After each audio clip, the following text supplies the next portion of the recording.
Good afternoon, ladies and gentlemen. Welcome to Finger Lakes Gaming and Racetrack. At this time, please rise for the playing of our national anthem.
Post.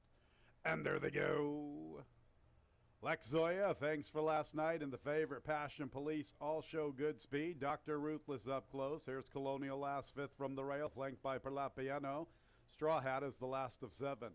Lex Zoya from between gals, thanks for last night from the outside. And Passion Police, three abreast, 4 lengths, Dr. Ruthless. Then Colonial Last and Perlapiano tries to advance in the two path. Nothing yet from Straw Hat, the distant trailer. 3 by 3 by 1 heading into the turn. Passion Police from the rail. Lex Zoya splits gals. Thanks for last night's pushing 3 deep. 3 lengths, Dr. Ruthless inching closer. So too is Parlapiano. An inside path for her. Dr. Ruthless with the overland route. Colonial Last backpedals a bit. Nothing from Straw Hat. Passion Police has put away the other pace. Here comes Parlapiano and Dr. Ruthless. Passion Police. Parlapiano's running a pretty good one. Dr. Ruthless from the far outside. Here's Dr. Ruthless. Dr. Ruthless up to the front. Passion Police is a little one pace. So is Parlapiano. Colonial Last from the inside. It's all about Dr. Ruthless. Pass the sugar in the opener. 7th career victory for Dr. Ruthless. Passion Police second. Boy, they really labored home. Third in blue and Miss Ross post time in 24 minutes at 1:39.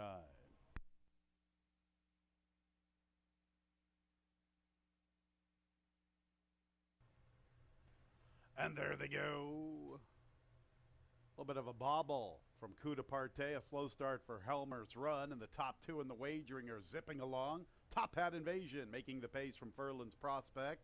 Here's Helmer's Run striding into third. Then I Will Be First. And Coup de Parte maneuvered over to the rail before the 7/8. Top Hat Invasion with the lead, kept honest by Furlan's Prospect. Better than 5 lengths. I Will Be First and third. Length and a half back to Coup de Parte. And that's Helmer's Run, who's in the third spot. I Will Be First, fourth. Coup de Parte's at the back. So it's Top Hat Invasion with the lead. And kept honest every step by Furlan's Prospect. Nearly 6 lengths to Helmer's Run in third. Almost 3 lengths back to I Will Be First. And Coup de Parte is the early trailer. Up the backstretch run, Top Hat Invasion and Furlan's Prospect. They remain 1-2, about a neck separating them. Nearly 6 lengths, Helmer's Run from third. Similar margin back to I Will Be First, then Coup de Parte. They race to the 3/8, Top Hat Invasion. Furlan's Prospects making her move from the outside. And Helmer's Run has more than 5 to find. Break of about 8 lengths, I Will Be First and Coup de Parte. Furlan's Prospect, Top Hat Invasion is backpedaling a bit. Helmer's Run is closing in, and here comes Helmer's Run from the outside. Furlan's Prospect putting away Top Hat Invasion. Helmer's Run's going to step up to the plate to the outside. Furlan's Prospect and Helmer's Run. Top Hat Invasion is third. Furlan's Prospect's been doing the dirty work, all the heavy lifting, putting away Top Hat Invasion. Now getting tested by Helmer's Run, who got a nice setup. And there's Helmer's Run to the outside of Furlan's Prospect. Helmer's Run, Furlan's Prospect. Furlan's Prospect is battling back. Maybe Furlan's what he says. Trifecta $7.10, a dollar super $78.75, 6-3 early double $26. Third. And there they go. Maybe a Rainbow shows pace. Twice Smitten quickly away. Also there from the far outside is Clifton Punch. Being indiscreet makes 4 gunning for the lead. And Speed Talks will get a nice trip. Look at her. She wants to go. She's 5th from the inside. Ramon's in the clear.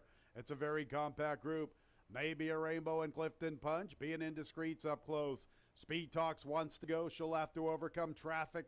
She's all hemmed in along the inside. Ramon gets a clear path to the leaders. And backpedaling just a bit is Twice Smitten. So it's Clifton Punch with the lead. Now Speed Talks has room, and she's coming after Clifton Punch. Clifton Punch has the lead. Speed Talks has been catching the eye throughout. She's in the clear. No excuses for this big filly now that she has plenty of room to stretch those legs and come after Clifton Punch. Clifton Punch with the lead. Speed Talks has her in her sight. Twice Smitten's trying to re-rally in the center of the racetrack, but here is Speed Talks, who begins to take off. She'll get first run on Twice Smitten. Speed Talks, Twice Smitten, Speed Talks. Speed Talks look like a winner the entire trip. Twice Smitten second, then Clifton Punch, and maybe a Rainbow fourth. It's official. 156231 double $22.80. 631 early pick 3 $19.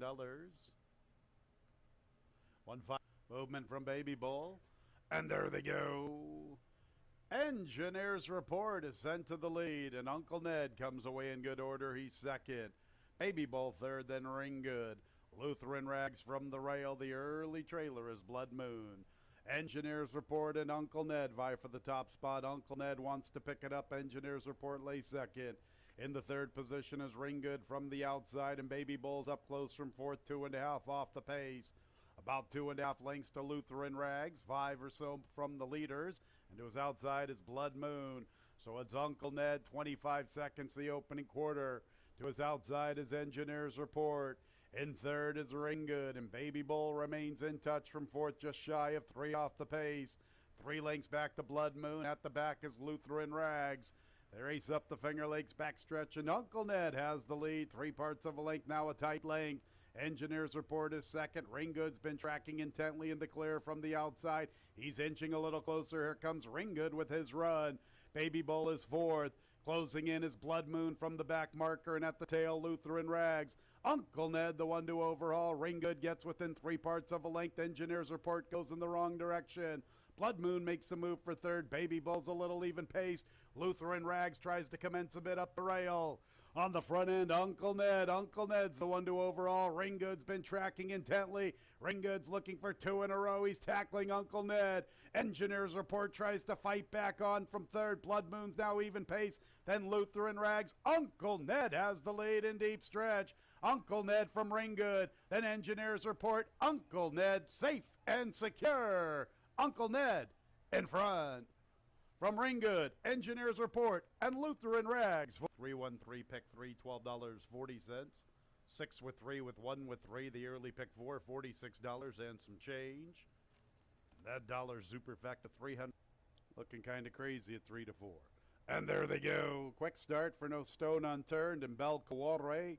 Gonna be Morgan comes away in third. I'm gonna party at Salt Lake. Looking kind of crazy. Is far off the pace. She makes a move for fourth. Soxy Ruby's the last of 6. No Stone Unturned. Very speedy. She has the lead. 2.5 lengths to Bel Cuore outside of Gonna Be Morgan. It's about 10 lengths back to the favorite. Looking kind of crazy in the fourth position. She gets more than 4 lengths in front of Party at Salt Lake. Another 2 back to Soxy Ruby. 22 seconds. Quick opening quarter. No Stone Unturned. Bel Cuore comes a calling. She gets within half a length. Gonna Be Morgan is third. And here's Looking Kinda Crazy. Now 8 lengths off the lead. Long ways back to Party at Salt Lake and Soxy Ruby. Bel Cuore up to the front from No Stone Unturned. Looking Kinda Crazy now maneuvers to the inside, and she's closing in. Now she shifts ground. So Bel Cuore has come away with the lead. Looking Kind of Crazy has made up a lot of ground. She is into second. Bel Cuore Looking Kinda Crazy trying to come and get her. Bel Cuore, the leader, past the 16th. Looking Kinda Crazy is closing in. Bel Cuore and Looking Kinda Crazy. Here's Looking Kinda Crazy. Another one for Sugar Rohina. Belcoore second bet. 564 trifecta, $11.60. Dollar Super, $37.50. It's a 3-5 double, $11.40. 135 pick 3, $11.85. And there they go in an awkward start. For good reason at the tail. Preferred Outcome is out for the lead. Here's Winning with Honor showing good early speed, and Margarita Sunrise comes away in good order. Dean Verdile from the rail, Baseball and Bourbon's in touch. Then Take Your Place, For Good Reason, made a mess at the start, but he has gathered momentum. It's a very compact group. Winning with Honor on the front end to the 2-path from Dean Verdile. Margarita Sunrise chases them 3 deep. Baseball and Bourbon's the widest of all. Take Your Place from the rail, Preferred Outcome in the 2-path, and he's 5 lengths off the lead. For Good Reason, 5.5 for 6 off the pace. And it's Winning with Honor, aggressively sent to the lead by John Davila Jr. in command at the quarter pole. Got a good opening quarter, Winning with Honor. And the 11-year-old likes to win races, and he's strong, turning for home. Baseball and Bourbon's chasing. Far outside, For Good Reason. Preferred Outcome tries to gear up. Dean Verdile still in the battle. Winning with Honor waiting on rivals. There's Dean Verdile up the inside, and Baseball and Bourbon. Winning with Honor still with the lead. Baseball and Bourbon comes a calling to the outside. Here comes Baseball and Bourbon. Sugar Rojena. It's official, 7-5-2-1, that exact at $25.40. 5-7 double, $7.60. And there they go. Much better start this afternoon for Mo Crazy Blues. It was a poor beginning for Doc Advantage. So Mo Crazy Blues, who's made a mess of the start in his first 2 attempts, broke running this afternoon, and look at him. He's already a player initially. Trident Song is second, and there's Holy Cowboy striding into third from the rail. Tight spot for him. See if he can punch on through. Here's Doc Advantage. He has made up ground quickly, and he's vying for fourth. Blue Silks, 3 off the lead, held by Mo Crazy Blues. Magic Grit, second last. Sea Captain's the last of all. And Mo Crazy Blues, he broke running this afternoon, and look at him. He's strong to the quarter pole. He works with better than 3 lengths. Holy Cowboy has defended his post from the inside of Trident Song. Doc Advantage now coming under pressure. I'm going to see Captain and Magic Grits and Mo Crazy Blues. He's the one to overhaul. 2.5 at the 8th pole. Doc Advantage is chasing. Mo Crazy Blues is up to the task. All he needed to do was break running. He's in command past the 16th. Mo Crazy Blues in front. From Doc Advantage, Trident Song hangs on for third. From Sea Captain, New York by Sequel New York, along with SKB Stables LLC. One more race to go on the Labor Day card. Scratch number 5, UCAP. And there they go. Awkward start for Chappie's Breeze. Chappie's Breeze very awkwardly away. 5-star Bandit shows pace. Lorcan's there. So too is Lookout Lambo and Bellamy's Treasure 4 wide entering the first turn. Casper Joe's going to save some ground. Nice move by Jackie Davis. I'm going to Wilson's Holiday. From the inside is Blizz, and Chappie's Breeze had that awkward start. He's the last of 8. 5-star Bandits on the lead from Lorcan. Lookout Lambo's pushing 3 wide, and Bellamy's Treasure's in no man's land. He's 4 deep throughout the first turn and entering the backstretch. Break of 5 lengths back to Casper Joe, getting to the 2-path inside of Wilson's Holiday and outside of Blizz. And Chappie's Breeze is still the last of 8, and he's 8 lengths off the lead. 25 seconds for Lorcan and 5-star Bandit. Lookout Lambo attends the pace. Bellamy's Treasure has been deep throughout. Casper Joe, he's in the 2-path covering Blizz. They're more than 4 behind Lorcan. Another length and a half to Wilson's Holiday. 3 to Chappie's Breeze. 49 4/5 for Lorcan. Calling the shots to the far turn run. About a length and a half for 2 from Lookout Lambo, and Bellamy's Treasure under a drive with his wide journey. I'm going to Wilson's Holiday and Casper Joe. Casper Joe is 6 lengths behind Lorcan. Blizz is 7.5 from the front. Then Chappie's Breeze. 5-star Bandit backs out. Lorcan trying to go all the way. Here's Lookout Lambo turning up the heat. Lookout Lambo up to the front. And Lorcan has nothing in response. Bellamy's Treasure couldn't overcome the wide journey. Casper Joe fights for 4th with Blizz, but it's all about Lookout Lambo. Give him 2 in a row. Doubles for Harry Hernandez and Jeff Englehart. Lookout Lambo draws away from Lorcan. Blizz is up for 3rd, then Bellamy's Treasure 4th for the Superfecta.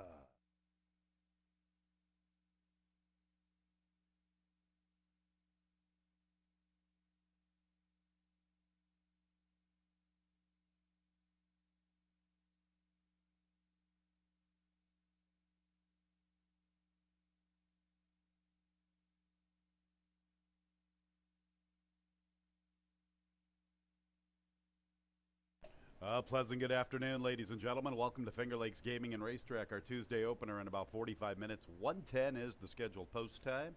8 races, fast racetrack, small pick 6 carryover, just shy of $1,500 in our jackpot pick 6. And the pick 6 will commence in race 3. I'm your track announcer, Tony Kalo. If you will open up your programs, here are today's changes. Nothing to report in the opener. Race 1 clear of change. Race 1 will start the early double, the early pick 3, and the early pick 4. The opener is clear of change. Second race, scratch the 8, Miss Dancin' Queen. 8, Miss Dancin' Queen, scratch from race 2. Number 2, Trapper Jane, make the jockey Joel Cruz. Joel Cruz, new jockey 2, Trapper Jane in the second race. Third race starts the pick 6, no changes. Once again, that carryover just shy of $1,500. Fourth race will commence the Tuesday pick 5, no changes in the fourth. Fifth race starts our late pick 4 and overweight number 1 Trivia, 1 pound over. Race 6 begins late pick 3, no changes in the sixth. Seventh race is also clear of change. It starts our late daily double, no changes, races 6 and 7. Let's go to the nightcap. Jockey change 7, got to like it, John Berrios. John Berrios, new jockey 7, got to like it in the nightcap. 10, Striking Mike, 1 pound over. 8 races, fast racetrack. Enjoy your Tuesday. Up next, Dave Matthijs.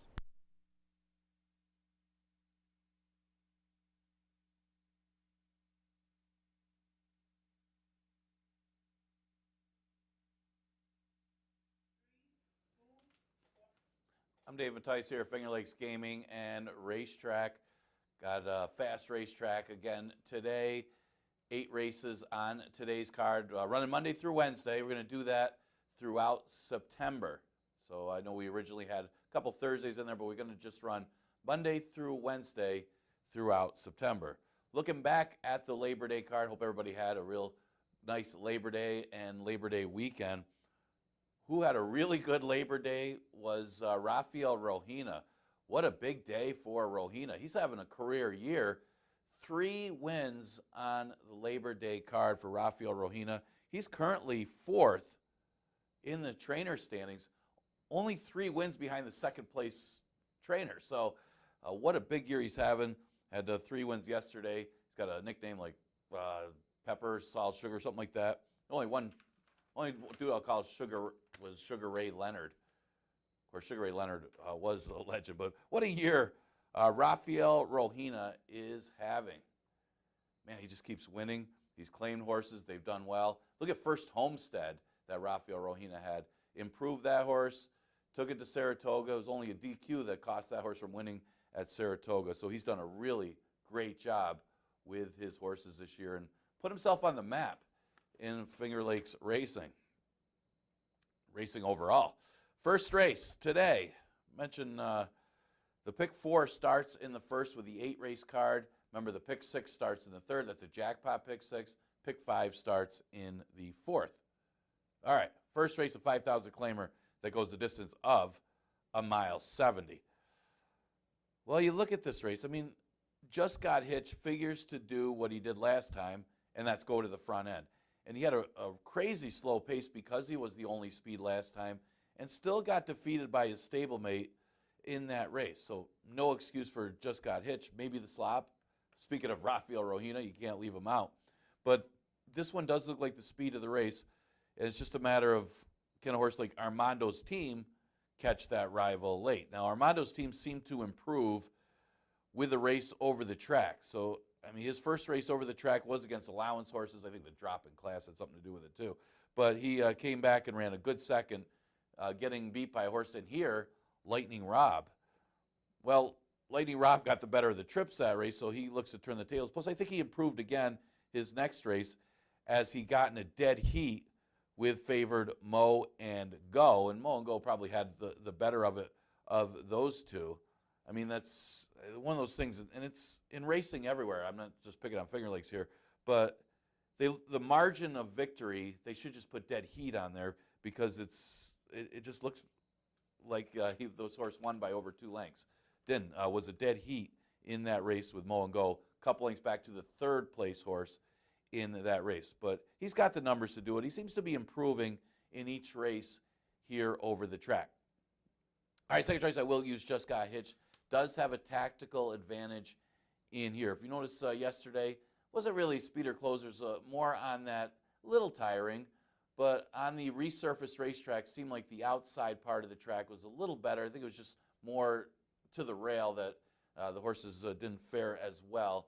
That'll change as they run over the track because we just resurfaced it. It'll tighten up. We also got a little bit of rain yesterday too, so we'll keep an eye on that as the days go by. But again, we resurfaced during the last few dark days before the Labor Day card. The third choice for me is going to be the 6, Lightning Rob, who did defeat Armando's team in that race back on July 26th. So, his next race wasn't as good, but he did catch slop in that race.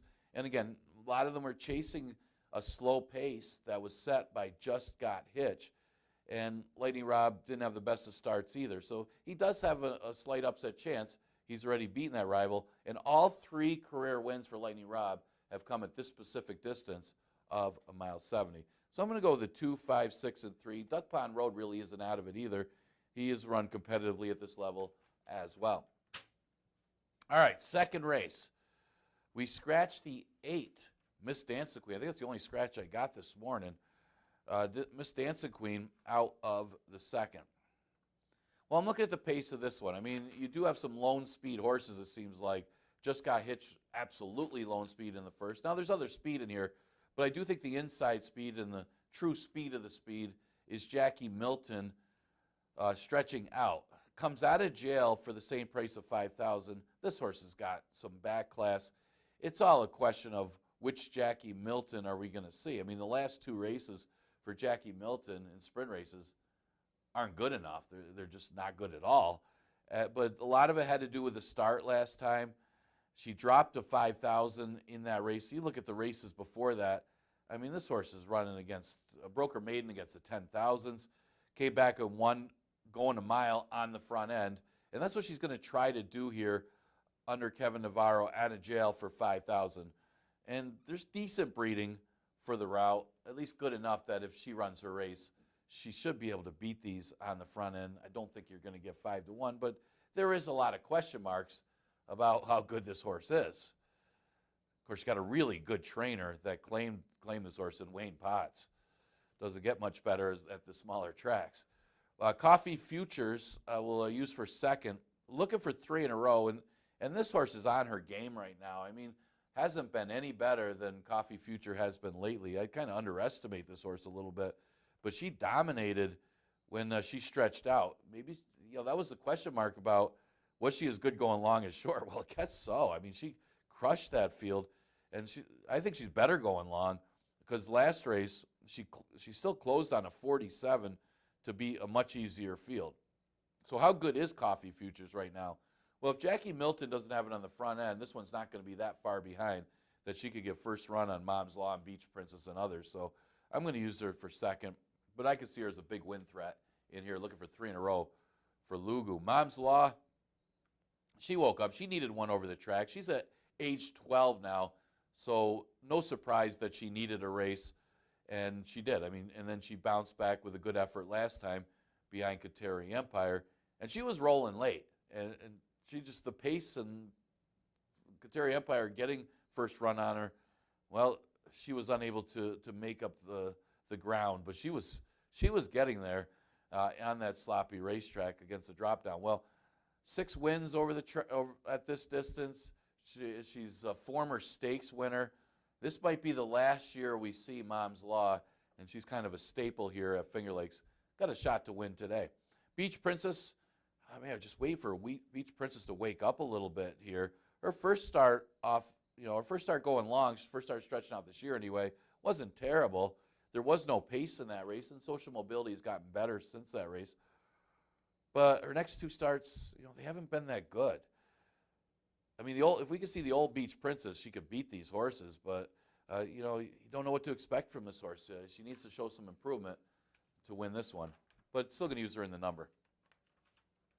I mentioned the pick 6 starts in the third, a jackpot pick 6.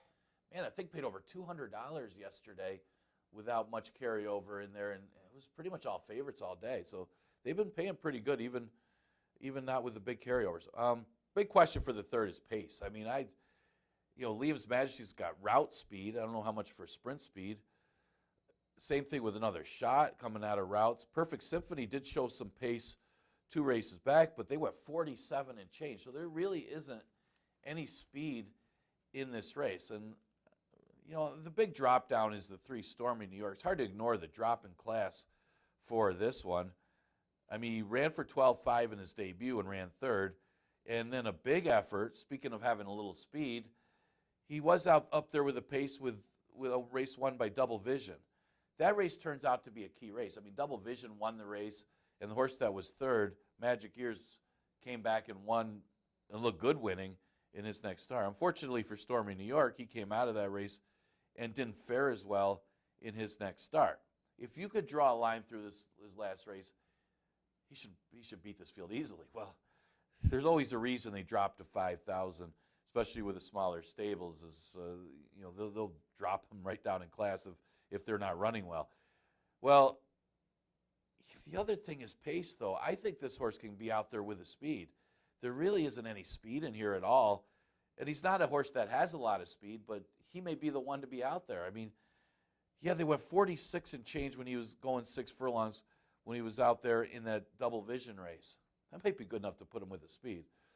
Tucka Buckaway's got a break better today. I mean, he had the misfortune of the bad break, and he certainly was compromised by the bad start last time.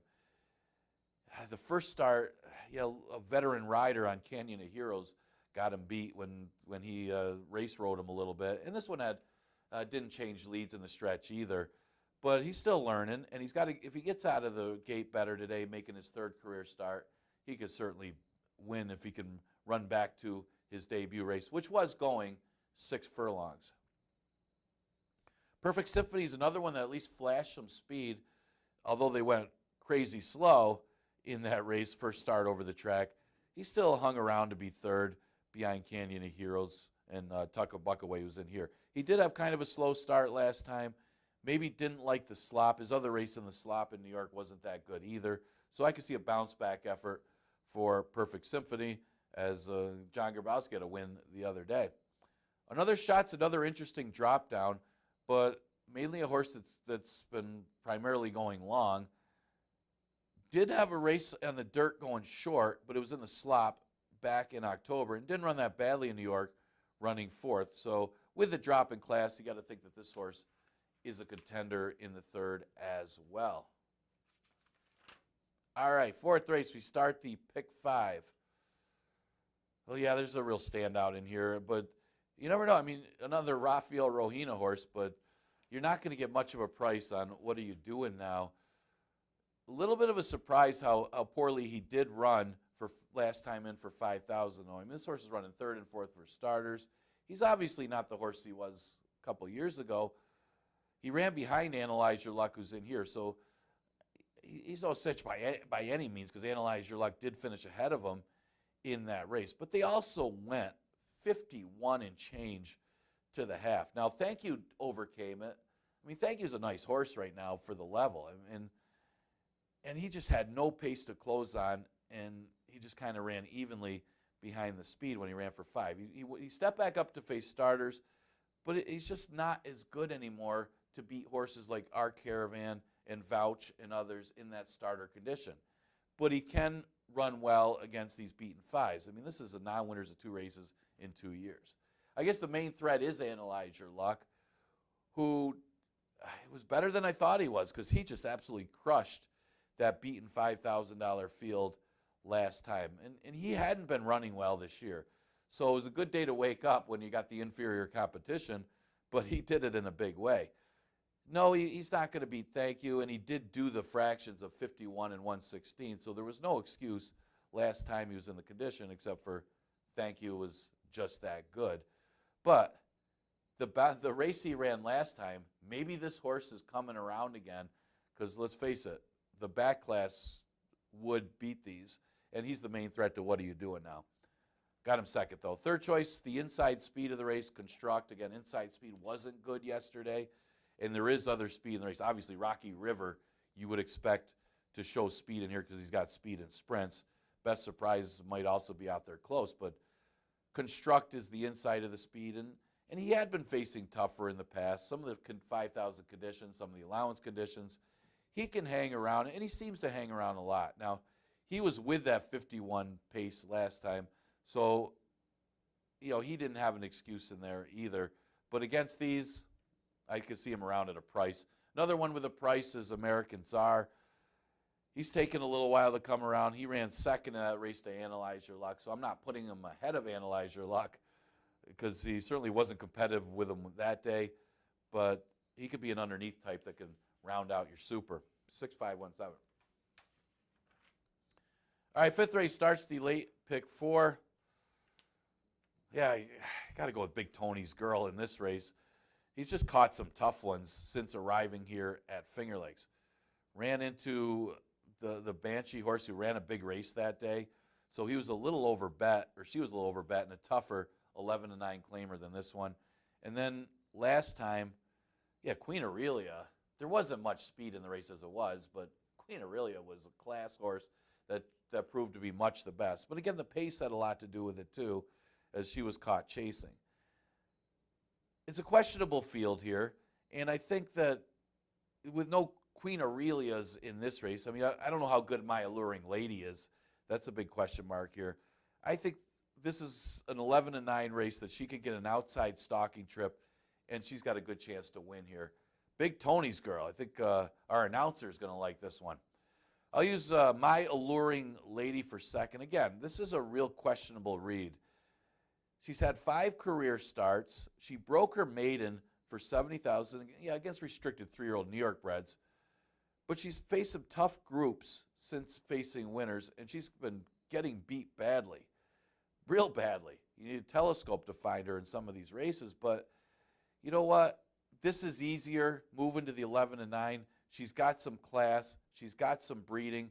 She's out of a dam by Krillin. You'd like to see this horse, especially on the dam side, run long, but you look at the works over the track. Maybe she's going to like it here and can bounce back to that maiden victory.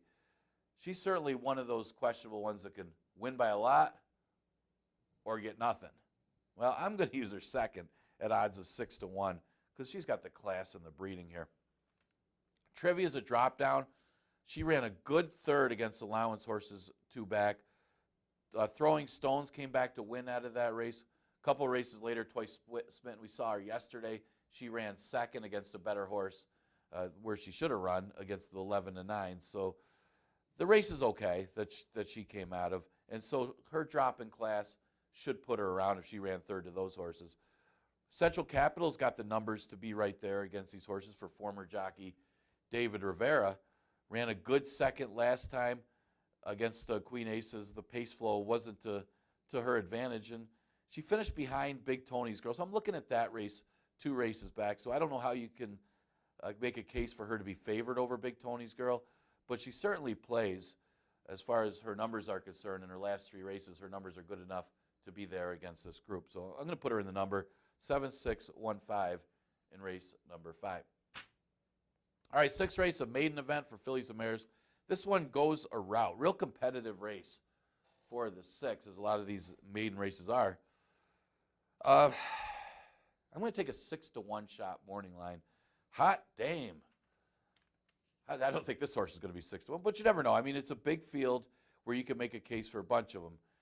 You know, Boom Kitty Bye Bye is going to take some play, although some of the animal lovers aren't going to like that name. I'm sure of that, but you see Zia Delia is going to take some play. She's definitely a top 3 threat. Mullumbimby, if you can say the name, you can bet the horse is a lot of good.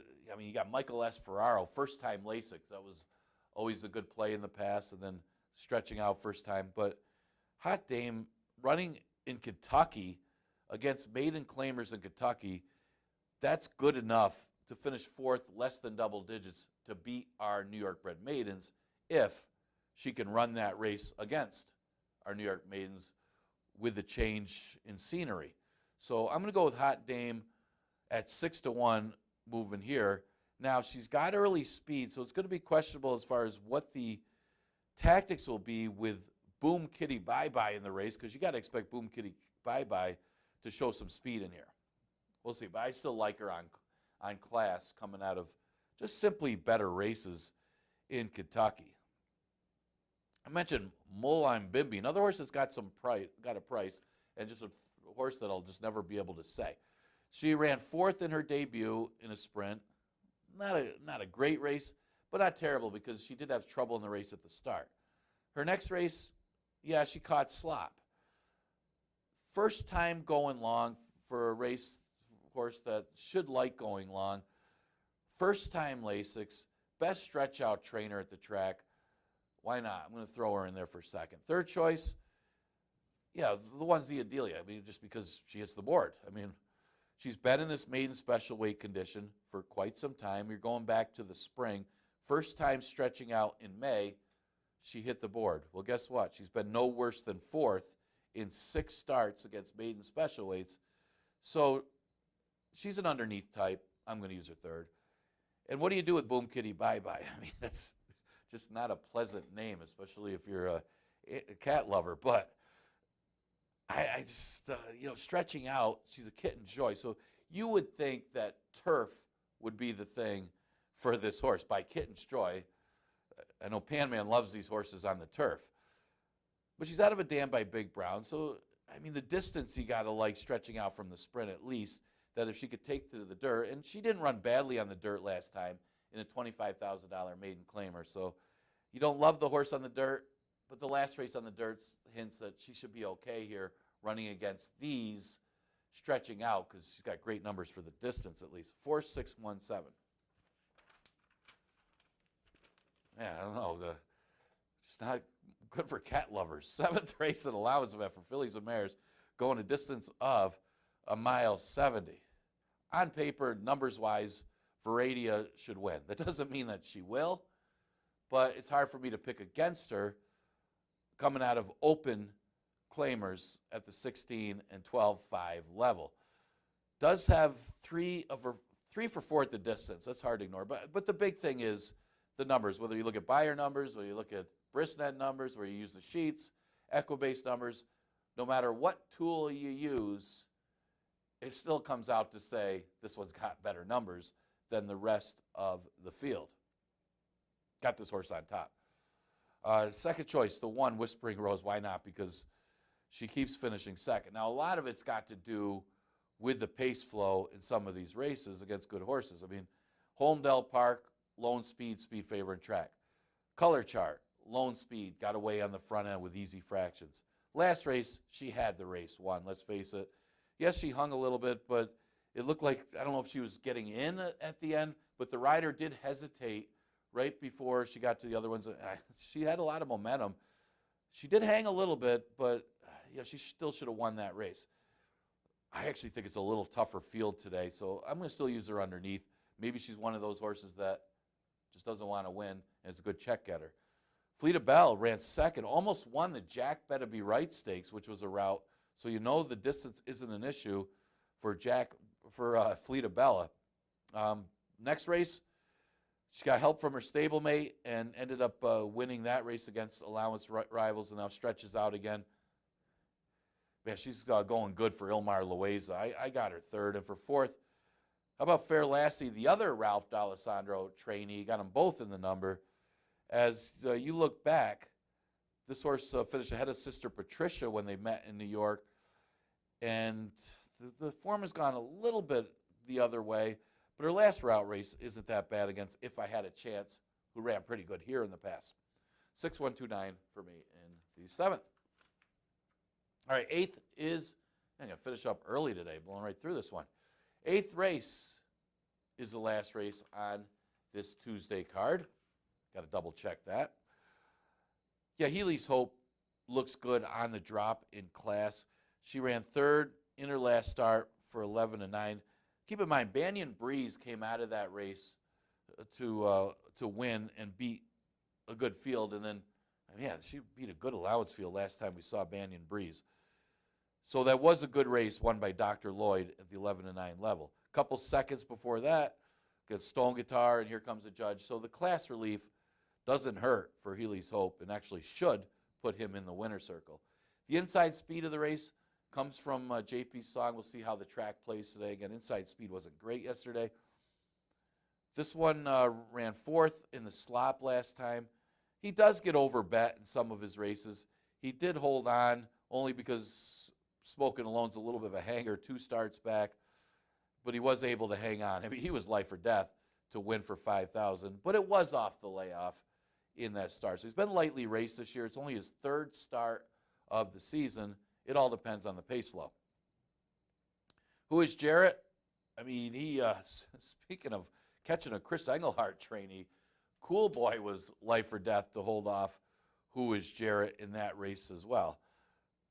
Cool Boy, I mean, this one did break a step slowly. Cool Boy was a big drop down, basically a 1-9 shot in that race. Is supposed to win by a lot.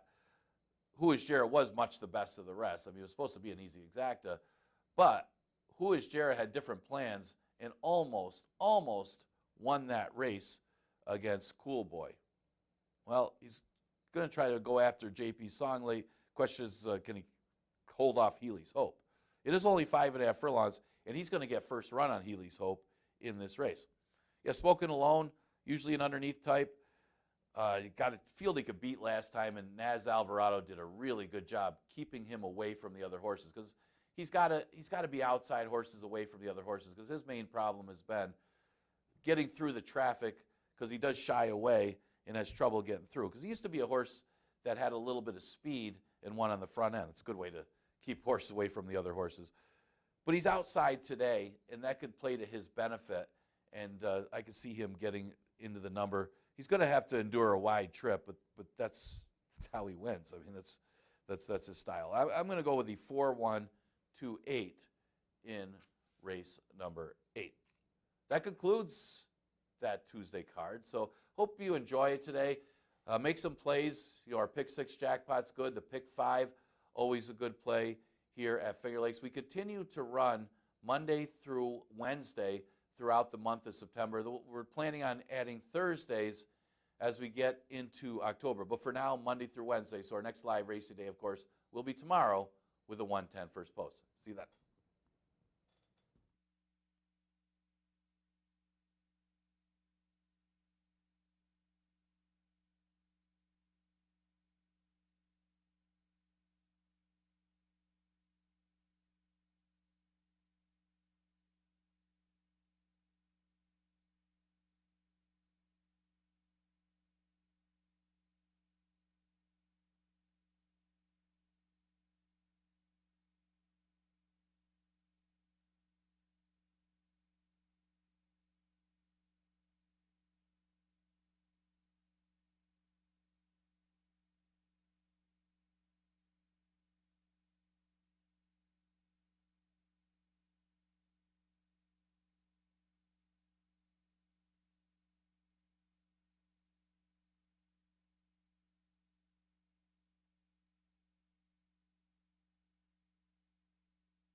No changes in the opener. 1 mile and 70 yards. 3-year-olds and up now winners of 4 races. $5,000 claimers. Here they are. One Solar Zen gunning for 3 in a row. Harry Hernandez. 2 is Armando's team. He's looking for 2 in a row. He's even money. His jockey is Luis Perez. 3 is Duck Pond Road. Oscar Gomez. Next will be the 4, Azima Cum Laude and Wilfredo Rohina. 5 has Just Got Hitched with jockey Joel Cruz. And the 6 is Lightning Rob looking for 3 out of 4. His pilot is Jose Baez.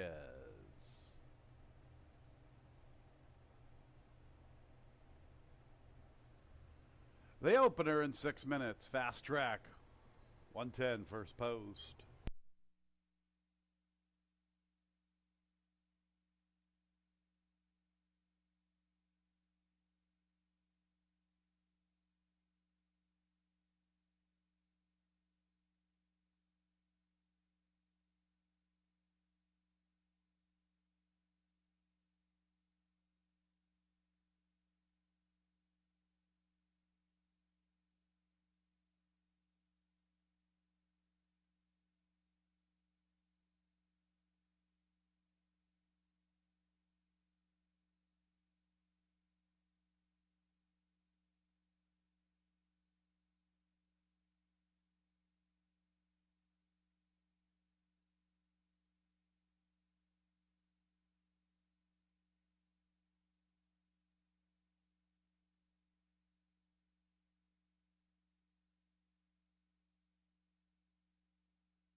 Three minutes post time in 3 minutes.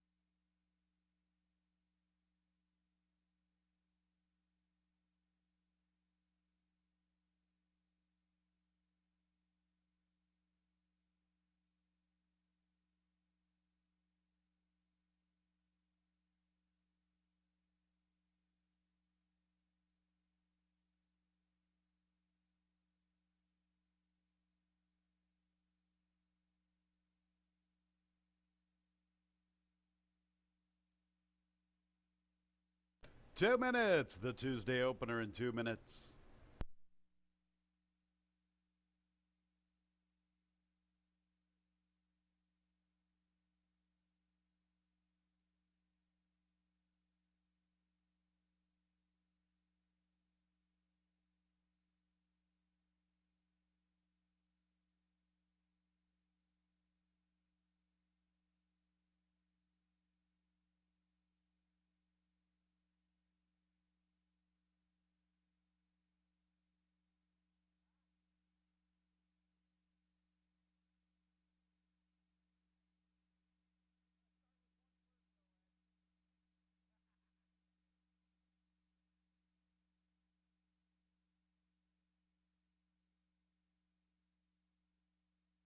One minute, post time in a minute.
It's post time for the Tuesday opener. Favorite number 2, Armando's team at 4-5. Field of 6 arriving at the gate. Here's Solar Zen looking for 3 in a row. He's out of conditions this afternoon. Maiden victory, then the N2L. He's in for the N4L this afternoon. 7-2 vying for second choice. Armando's team, the big favorite, he's in. Duck Pond Road has moved forward. Sima Cum Laude is in his respective post. Here's Ed Schatzels, just got hitched, and Lightning Rob will be the last of 6. They're at the post. A lot of movement from Duck Pond Road. And there they go, and Duck Pond Road wanted out of the starting gate. He breaks on top. Also showing pace as Solar Zen just got hitched, and Lightning Rob from the far outside. Armando's team's in the 5th spot, and Sima Cum Laude is the last of 6, and just got hitched will make the pace from Duck Pond Road. Also up close to the action is Lightning Rob, and Solar Zen is on hold, putting on the brakes along the rail. Armando's team is in the clear, and he's only 3.5 off the pace, and he's a length and a half in front of Sima Cum Laude as they race to the backstretch run. Duck Pond Road and just got hitched, vying for the top spot. Solar Zen 3rd inside of Lightning Rob. Armando's team remains in the clear, just under 4 lengths off the pace, and he's 2.5 lengths in front of Sima Cum Laude. 25 1/5 for just got hitched in Duck Pond Road. Solar Zen now works away from the rail. He has solidified 3rd up the backstretch run. He's 2 lengths off the lead. About a length and 3/4 back to Lightning Rob. Another length plus back to Armando's team, who has been wide throughout, and Sima Cum Laude's at the back. They race to the 3/8. Just got hitched in Duck Pond Road. They continue to mix it up. Duck Pond Road has his head in front. Solar Zen needs to go from 3rd. So too does Armando's team, who's been covering more ground than others. Backpedaling is Lightning Rob, and Sima Cum Laude's at the back, and it is Duck Pond Road and just got hitched. They remain 1-2. Now Solar Zen is closing in with Armando's team from the far outside. Duck Pond Road trying to shake clear from just got hitched. Solar Zen makes a move for 2nd. Armando's team's now picking it all up. Here's Armando's team to the outside. Armando's team, despite covering more ground than others, is rolling away from his rivals. 2 in a row, Armando's team. Duck Pond Road 2nd, then Solar Zen just got hitched 4th.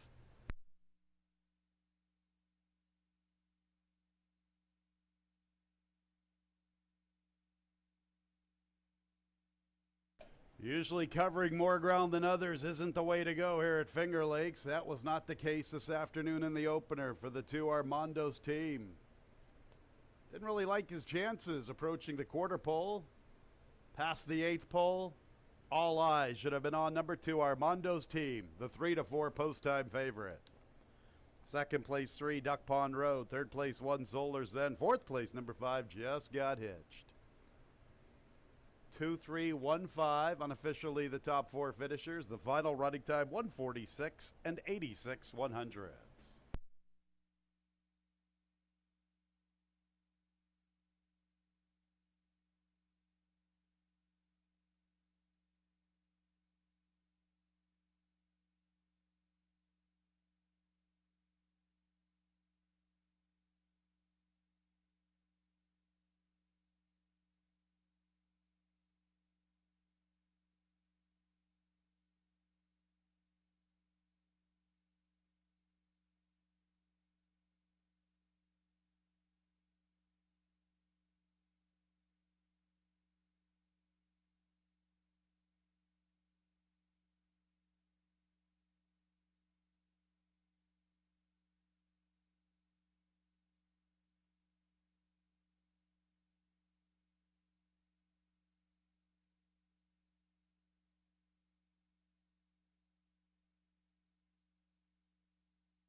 Race 1 is official. 2, 3, 1, 5. Entering the winner's circle is the 2, Armando's Team.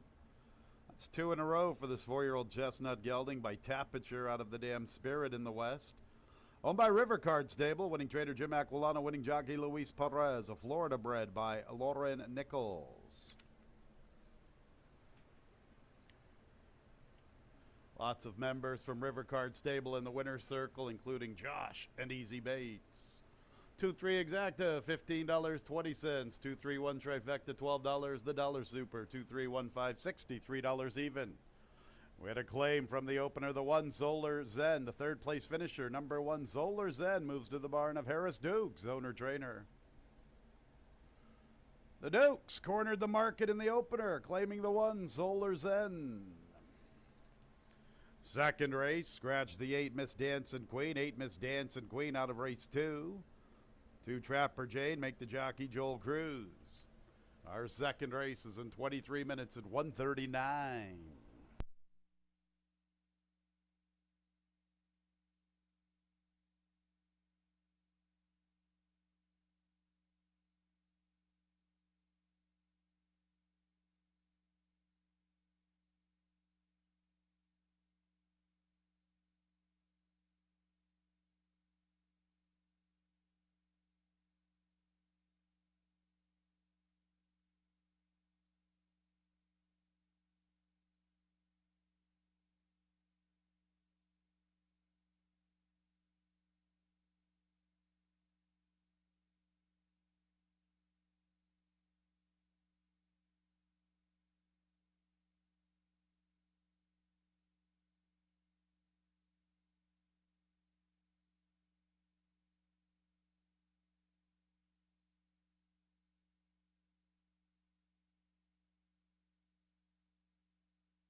All right, we're in the paddock for race number 2, and Armando's team just seems to be getting better with every race over the track.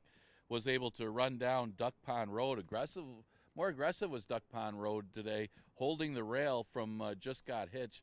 And they didn't really go that fast. They went 25 to the quarter and 50 to the half, and was able to keep going with Duck Pond Road. Kind of took over, and Armando's team had some ground to make up, but he proved best as able to run that one down.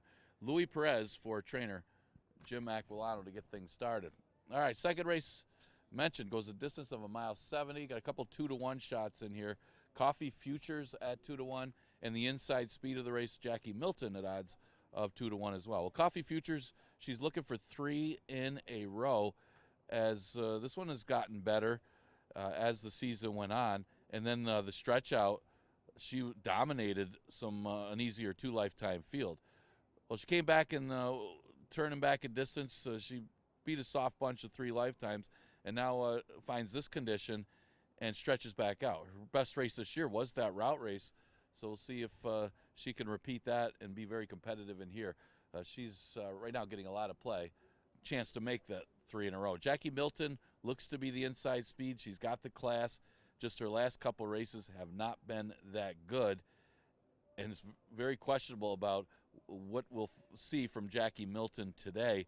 She does have some good works or decent works at Monmouth, and then comes back here out of jail for $5,000 for the new trainer Wayne Potts. But one thing to say is she should be okay stretching out, and she should get the front end against this field. How far she goes, that's going to be the question here. Jackie Milton at odds of 2-to-1. The 5 Bombs Law, well, she showed much improvement in her second start, obviously needing a start at age 12. And her second start was very much improved and very good, as she was closing a lot of ground late, trying to get after Kateri Empire, who had been racing against tougher this year. Now, she got the pace to chase that day. Now she's got to hope for Jackie Milton and others to come back to her, and she could put in that late run. And this is the last year we'll probably see Mom's Law, and she's an old class horse, former stakes winner, Mom's Law. 10 minutes to post for race number 2. Exacta Tri Super Daily Double and Pick 3 also offered.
Second race, field of 7, 1 filly, 6 mares, 1 mile and 70 yards, 3-year-olds and up.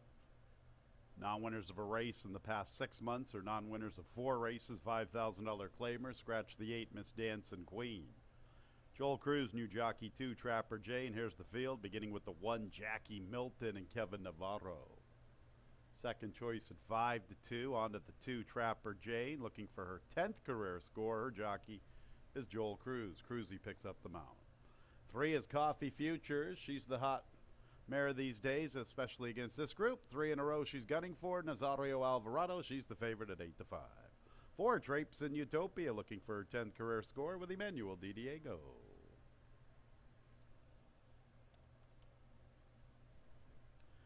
5 is Mom's Law. The 12-year-old is looking for career win number 17. Luis Perez looking to sweep the early double. 6, Intoxicologist, Tammy Permarini. She's looking for 3 out of 4 and her 7th overall. And the 7 is Beach Princess, looking for her 9th career trip to the winner's circle. Her jockey is Wilfredo Rojino. Once again, scratch the 8, Miss Dancing Queen, and Joel Cruz on the 2, Trapper Jane. Our second race in 5 minutes at 1:39.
Under 3 minutes.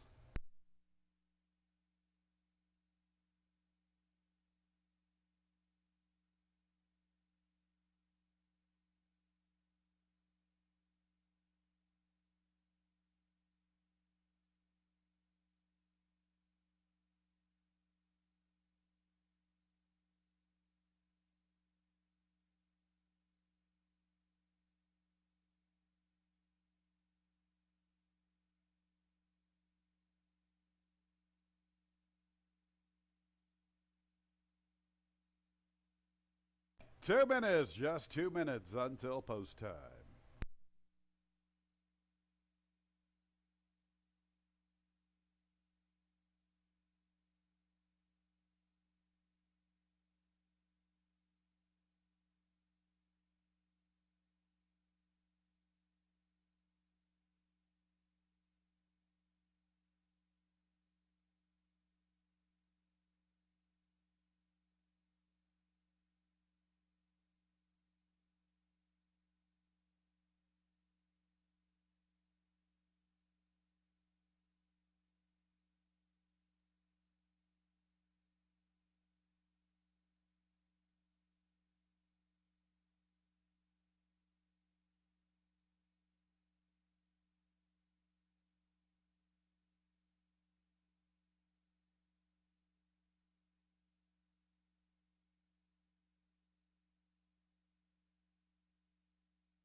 1 minute, post time in a minute.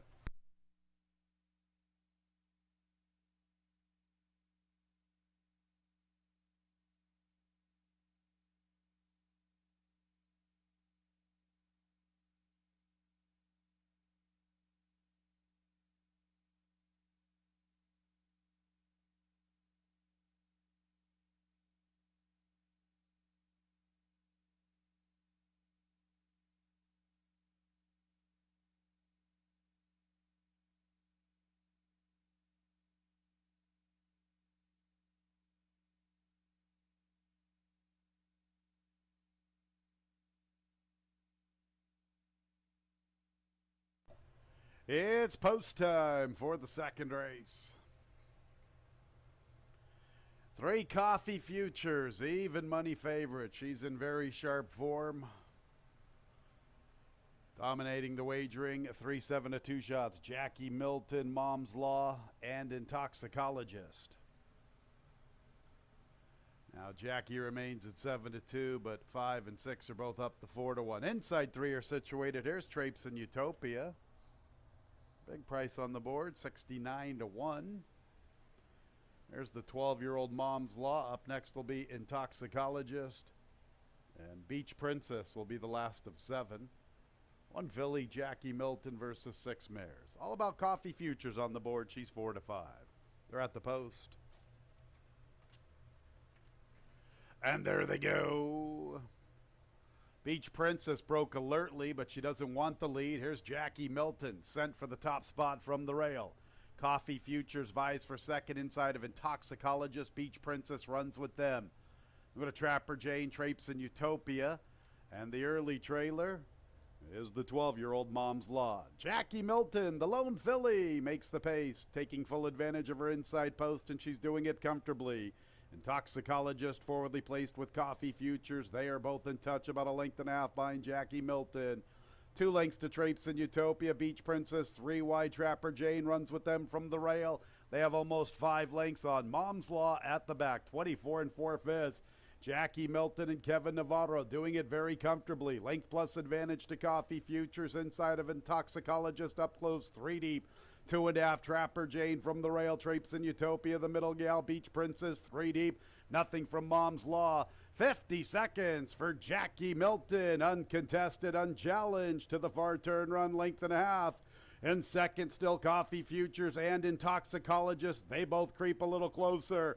The top three are getting away from the others. Beach Princess makes a move for fourth, and Trapper Jane, Traipse and Utopia, Mom's Law, Jackie Milton still with the lead. Coffee Futures, she's the sharp one these days, and she makes her move. And there's Coffee Futures joining Jackie Milton and going on by. Intoxicologist is third, and Coffee Futures has the lead past the 8th pole. Intoxicologist is second. Jackie Milton is back to third. Coffee Futures with the lead. Coffee Futures trying to get to the wire. Coffee Futures will do it 3 in a row. Intoxicologist second. Jackie Milton third. In fourth was Trapper Jane at 21-1 for the Superfecta.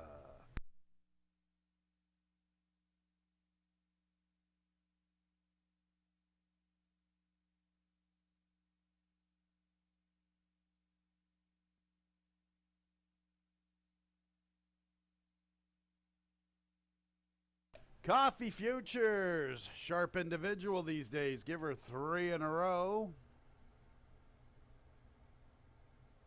Winter campaign at Tampa.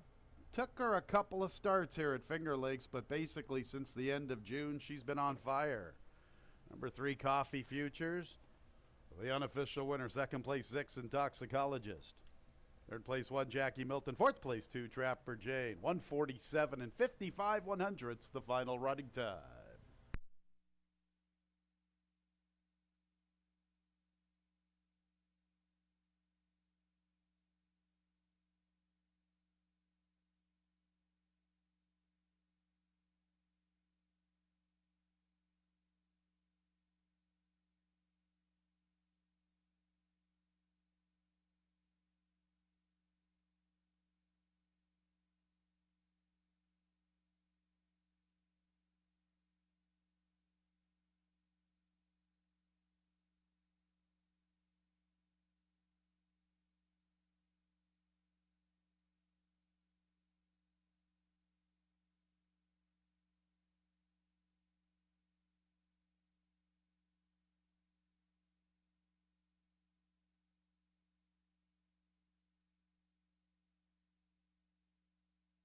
Second race is official. 3-6-1-2.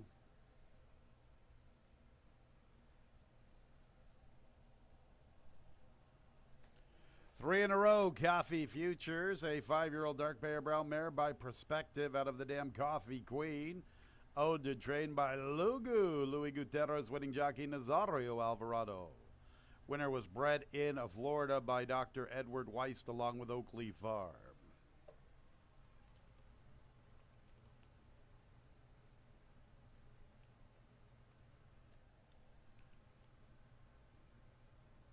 Three-six exacta, $14.60. 3-6-1 trifecta, $12.30. A dollar super, $118.75.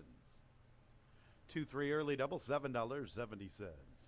Third race will start our Tuesday pick six, our jackpot pick six, with a small carryover, a little shy of $1,500. Not a lot happening in the sequence. All the way to the nightcap. 7 got to like it. John Berrios, new jockey John Berrios, 7 got to like it in the nightcap. Race 3 in 22 minutes at 2:06.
Lemons opposed for race number 3. And Coffee Futures just really sharp right now. 3 in a row. Did get a little bit of a test from Intoxicologist, a little bit of price in there. Was running after her, but she was able to sit off Jackie Milton. That one stopped on the front end on the rail, and Coffee Future took over. Naz Alvarado for Lugu. 3 in a row. Didn't get much of a price on her today, though. Third race, 5,000 maiden claimer going 6 furlongs. We start the jackpot pick 6 with this race. Short price favorite on the board right now is Stormy New York because of the drop in class. This one takes a drop all the way to the bottom after just running second on July 26th, not that long ago. Last race not as good, though, going 5.5. So he does have to run a little better than that. It is a race without a lot of speed, so he should find himself with the early pace. And against these, yeah, he's going to get play because of the drop. He's 1-4 right now. The 5 is Financial Draw. He's had his chances, and actually the rider opts to ride the 6, Liam's Majesty, but he is getting some plays right now, the second choice on the board. He dropped to 5,000 last time, and just no match for Mariner Keys. Tried stretching out, so he hasn't really seen 5,000 in a sprint. So maybe at this level today with against these Financial Draw could have a shot. Not a most positive sign, though, the jockey went elsewhere, but he's currently getting some play. The 2 is Another Shot. Another Shot turns back in distance after running primarily routes. Has caught off tracks the last couple races, but with the class relief, this horse looks like he could be a major threat in here. So, of course, usually with the drop, they seem to wake up a lot, and that could be the case with Another Shot. That's some of the horses getting some early play for the 3rd. Again, we start the pick 6 with this race, the jackpot pick 6. Exact to try Super Daily Double and pick 3 also offered.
Race 3, 3-year-olds and up maiden claimers, 5,000 the level, sprinting at 6 furlongs, no changes. First leg of the Tuesday jackpot pick 6. And post time is in 4 minutes.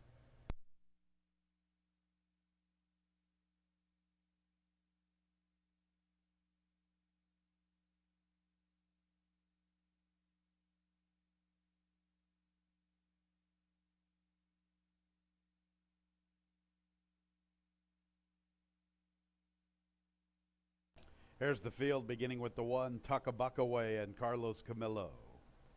2 is Another Shot, Rudy Ignacio. 3 is Stormy New York, big favorite, prohibitive favorite, overwhelming favorite, 1-2 with Jeremias Flores. On to the 4, Perfect Symphony, Michael Davila Jr. 5 is Financial Draw, Jackie Davis. And the 6 is Liam's Majesty, the most experienced maiden with Jose Baez. 3 minutes until post time.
Nearing the gate.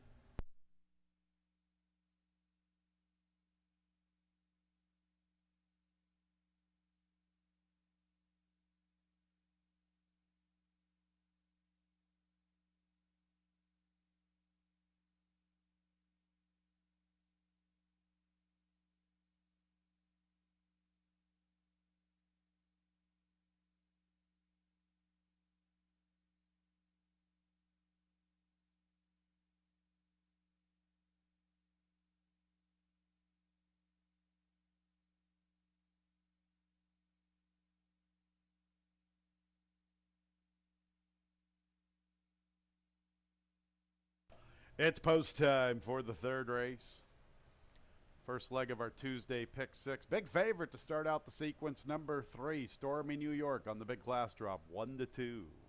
Now 3-5, 3-5 on the board. 3, Stormy New York. The 2, Another Shot, is 9-2. The 1, Tuckabuckaway, and the 5, Financial Draw are both 5-1. Field of 6 facing up to the gate. Here's Tuckabuckaway.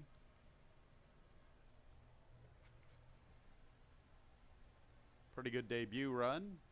Then regressed in his second start over and off track.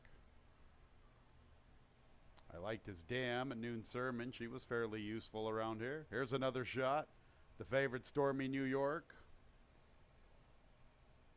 3 in with 3 to load. Perfect Symphony, Financial Draw, and Liam's Majesty.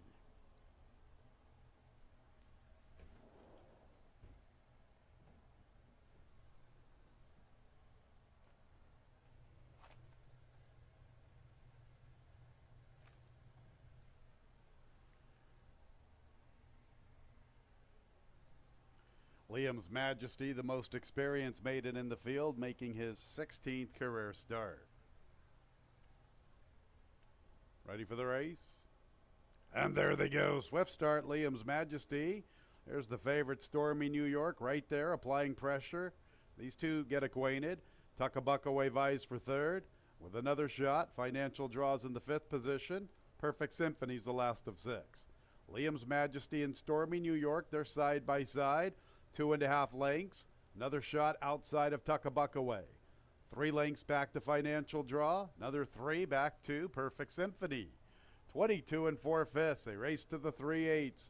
On the front end, Stormy New York with Liam's Majesty. 3 lengths Tuckabuckaway, who's third inside of another shot.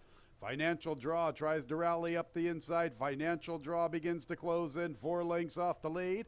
Nothing from Perfect Symphony. They race to the quarter pole, Liam's Majesty and Stormy New York. Here comes Financial Draw inside of Tuckabuckaway. Another shot is 5th. Stormy New York's had enough of Liam's Majesty, cuts the corner and kicks for the wire. And Financial Draw's third, then Tuckabuckaway from the far outside. Final furlong, Stormy New York. He's got a race on his hands. Liam's Majesty comes back. Financial Draw to the stand side. Here's Financial Draw. Financial Draw, Stormy New York, Liam's Majesty getting very tight. Financial Draw.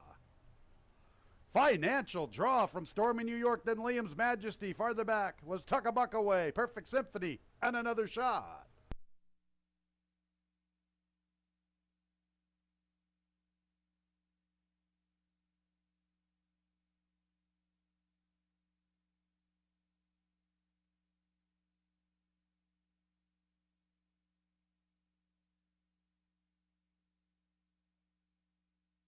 Inquiry signs up on the board. The 5, Financial Draws, the unofficial winner. 114 2/5. Hold all tickets. Stewards want to check out the stretch run.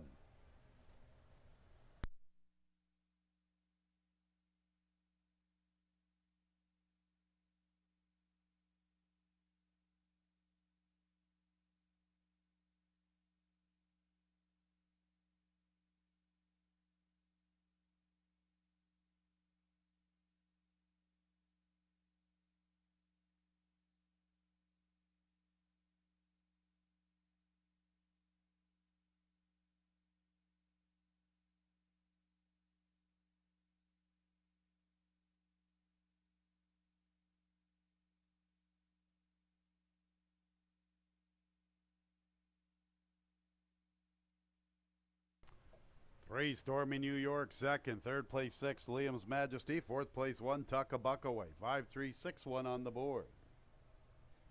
114 58 100's the final time.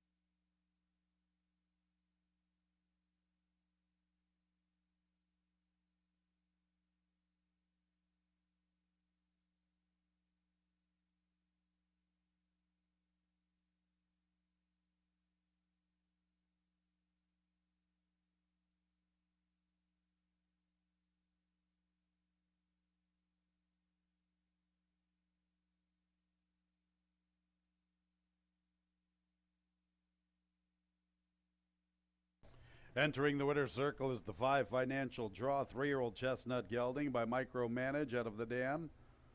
Buck Stops Hair, owned by Michael Foster. Winning trainer is Rachel Sells. Winning jockey is Jackie Davis. New York bred by Donna Sammons. and Rapoli stables. Inquiry sign remains on the board. Stewards are still checking out the stretch run. Hold all tickets.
After reviewing the stretch run, the stewards have ruled there will be no change to the order of finish. We'll stand as is, 5-3-6-1, 5-3-6-1.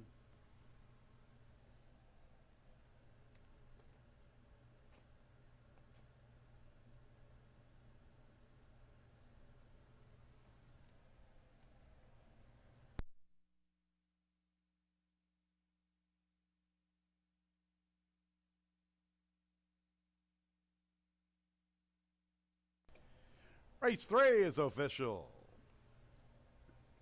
5-3 exact at $22.80. The trifecta 5-3-6, $36.75.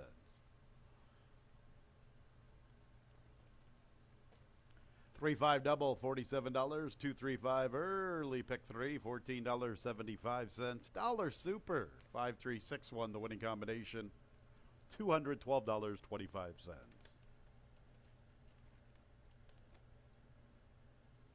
No changes in the fourth race. Race 4 will start our Tuesday pick 5. It's clear of change. Just the one change in the sequence. 8th race, the jockey change. 7 got to like it, John Berrios. Our fourth race in 18 minutes at 2:37.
You got about 9 minutes to post for race number 4. That starts the pick 5.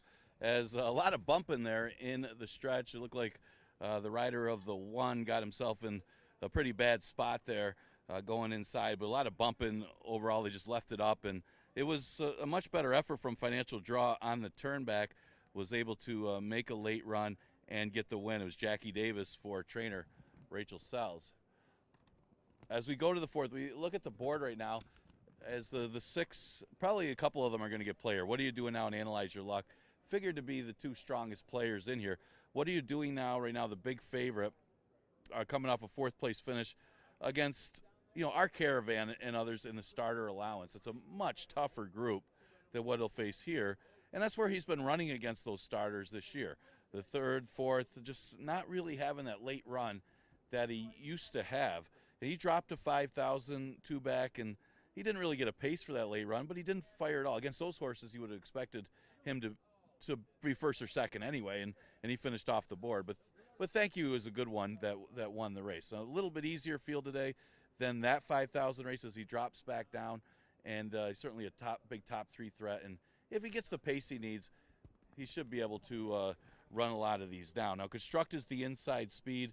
He lasted for a while before finally fading as he was out there with Analyze Your Luck, and it was a relatively slow pace. It went 51 and change, 116 and change. He's inside that rival. It all depends on how fast they go early, but this horse has faced tougher in the past. He's getting a little bit of play. So that's a couple of horses getting some action here for the 4th. This race starts the pick 5.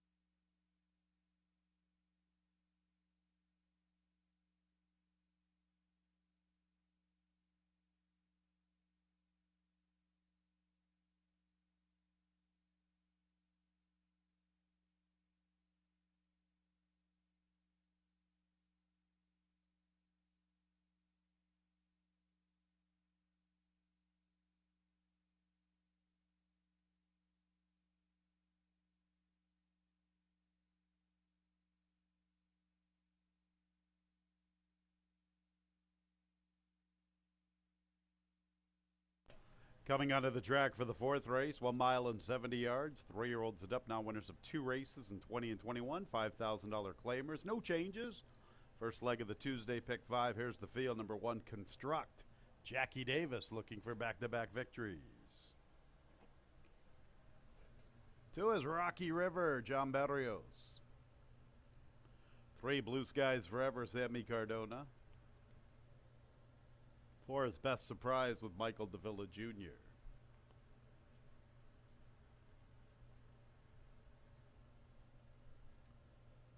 3 and 4 are both stablemates, conditioned by Caitlin Gutterson. Here's the 5, Analyze Your Luck with Jeremias Flores. 6, What Are You Doing Now? Heavy favorite, 3 to 4, looking for career win. Number 11, Joel Cruz is the pilot.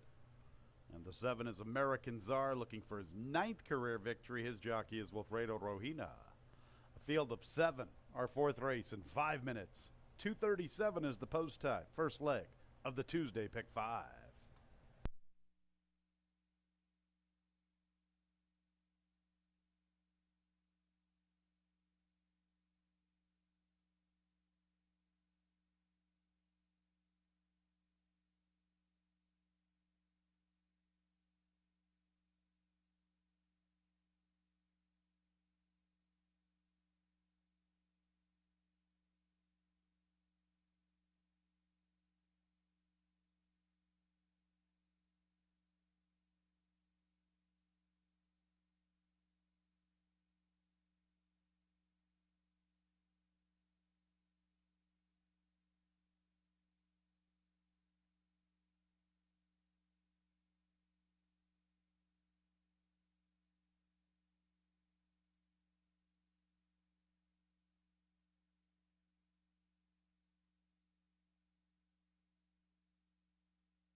2 minutes, post time in 2 minutes.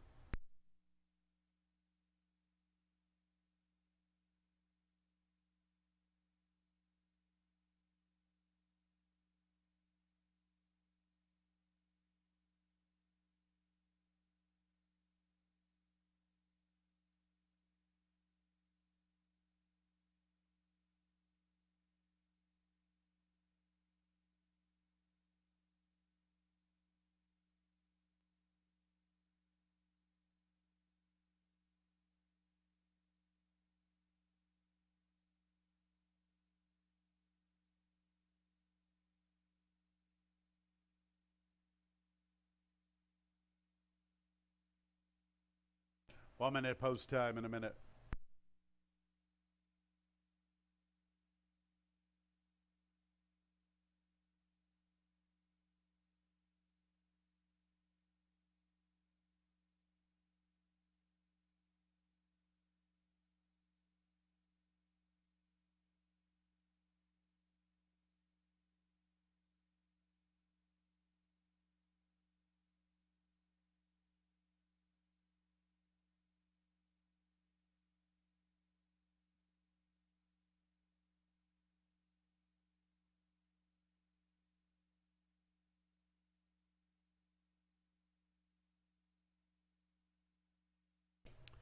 It's post time for the fourth race. 1-9, number 6. What are you doing now? Field of 7, first leg of our Tuesday pick 5. There's Construct. Rocky River.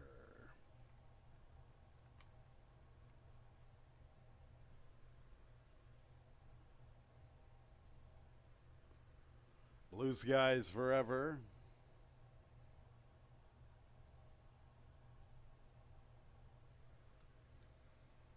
There's his stablemate Best Surprise.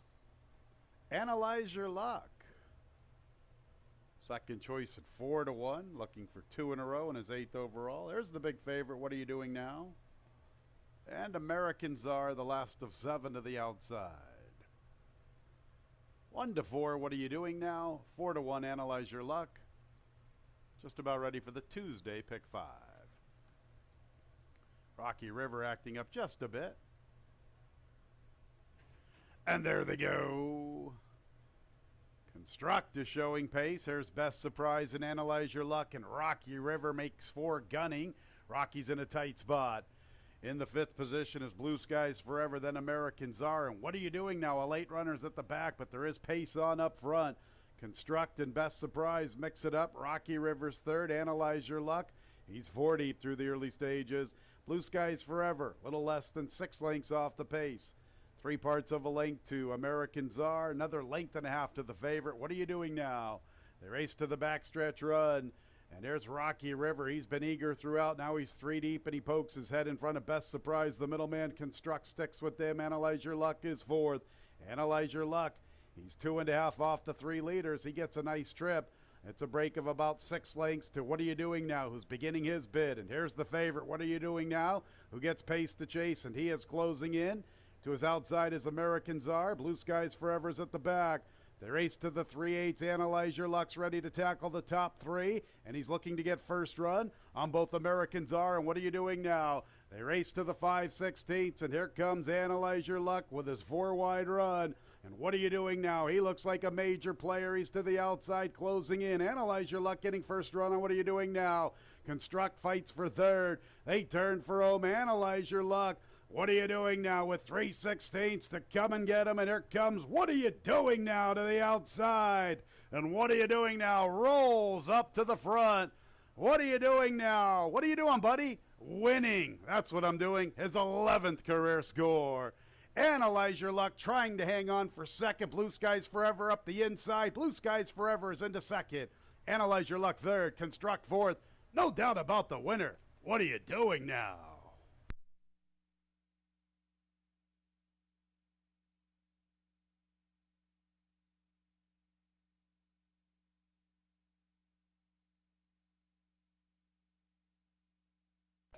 $146 and 92 100ths. 3-5, number 6. What are you doing now? Winning, duh, his 11th career score. Photo for second. Hold all tickets.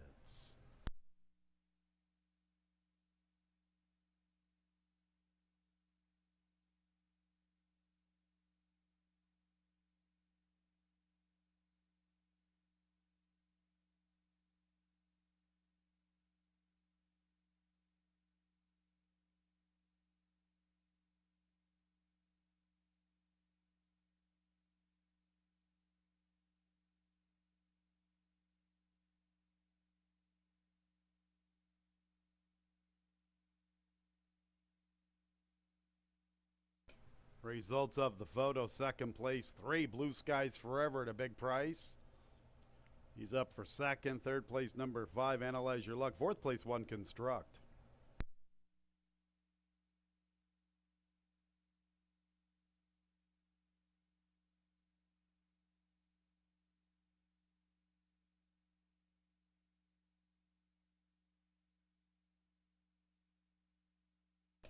Eleventh career victory, number 6. What are you doing now? 7-year-old Bay Gelding by a Fleet Alex out of the dam Limangella, owned by Sugar Rohina and Ed Schatzel. Sugar Rohina, the winning trainer, past the Sugar, winning jockey Joel Cruz. Winner was bred in New York by My Meadowview LLC.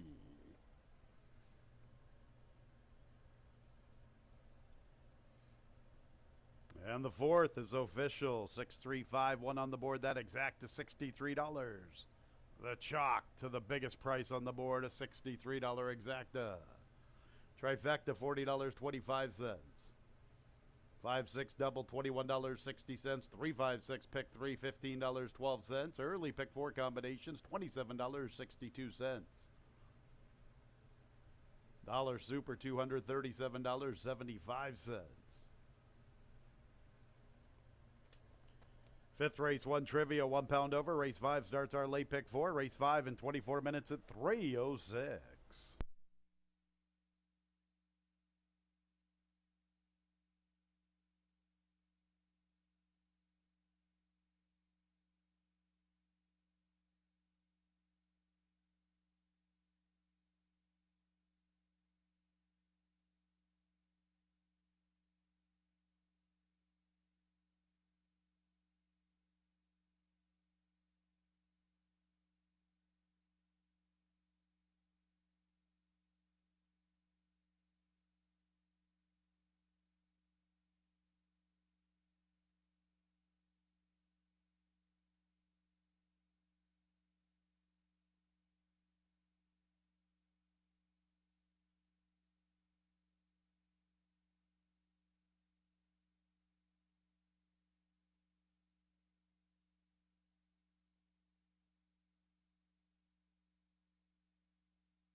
Got about 11 minutes to post for race number 5. And, yeah, what are you doing now is just too good for that field. He got enough of a pace to chase the right kind of racetrack, and Joel Cruz got the victory for Rafael Rohina, who's been on fire. He's now 3rd in the trainer standings here at Finger Lakes. The 5th race is $11,000 to $9,000 claimer, never won 2 condition. This race starts the pick 4. And look at the board right now, a lot of early play for the 6. My Alluring Lady does take a slight drop in class, but she's been facing tougher. She was restricted 3-year-olds when she broke her maiden way back in January. She's been lightly raced, only 1 start since May, and that was not a good one. But she has faced tougher, and her maiden victory, although against restricted 3-year-olds, it would still be good enough to beat this field. So see if she can be good enough with the class drop to win her second race. Now, she did record that only win at the 6 furlong distance. Really tricky read is My Alluring Lady. Big Tony's Girl has had a couple starts over the track coming in here from Saratoga and had been running against tougher in New York as well.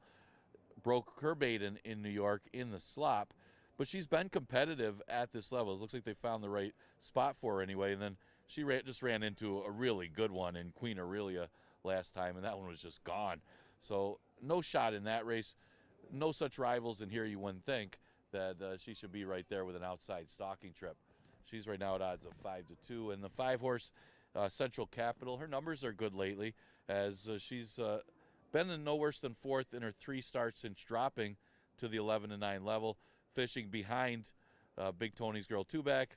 Fish ahead of that rival last time, going 3/4 as Big Tony's Girl got a little bit tired of chasing, but she plays for former rider David Rivera with a late kick. She could probably make it into the number. That's some of the rivals getting some play for the 5th. We do start the late pick 4 with this race. Exacta Tri Super Daily Double at pick 3 also offered here.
7, 3, and 4-year-old fillies, a 6 furlong sprint.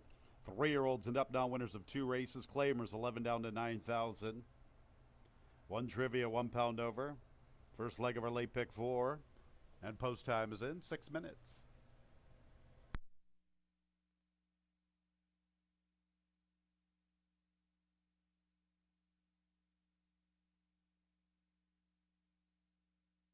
Here's the field 1 trivia. Emmanuel Di Diego. 2 is Delaware Destiny with Rudy Ignacio.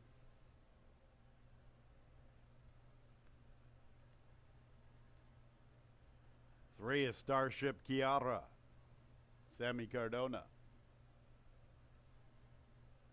4 is Graphite Duchess, Harry Hernandez. 5 is Central Capital, Jackie Davis looking for a riding double. 6, My Alluring Lady, the favorite at 3-2 with Kevin Navarro, 1 of 2 from Anthony Ferraro, stablemate to the 3, Starship Kiara. Joel Cruz looking for back-to-back victories. He's the pilot aboard the 7, Big Tony's Girl. And post time is in 5 minutes.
Two minutes, under 2 minutes.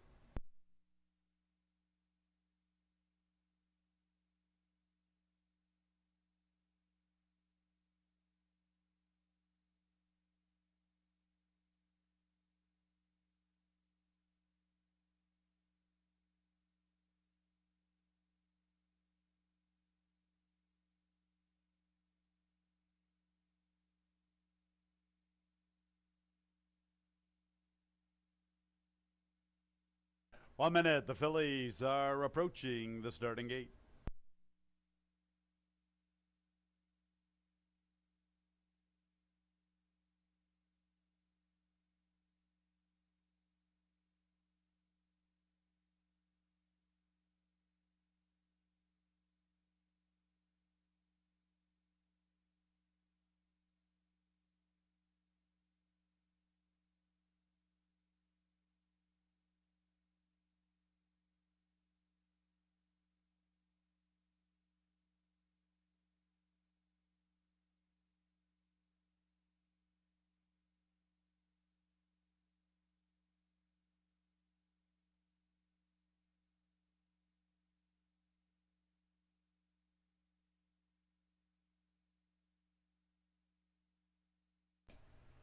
It's post time for the fifth race. 7, 3, and 4-year-old fillies. Pretty contested wagering battle here between 5, 6, and 7. My Alluring Lady, Big Tony's Girl, both 2-1. Central Capital is 5-2. My Alluring Lady is the current favorite. Trivia will be the first of 7 into the starting gate. A little bit of reluctancy to move forward. Now she takes her place. Long shot, Delaware Destiny. There's Starship Kiara. 1 of 2 from Anthony Ferraro, stablemate to the 6. My Alluring Lady, our 9-5 favorite, the current favorite, My Alluring Lady. Starship Kiara almost situated. Next will be Graphite Duchess, in for the tag this afternoon. David Rivera, Central Capital.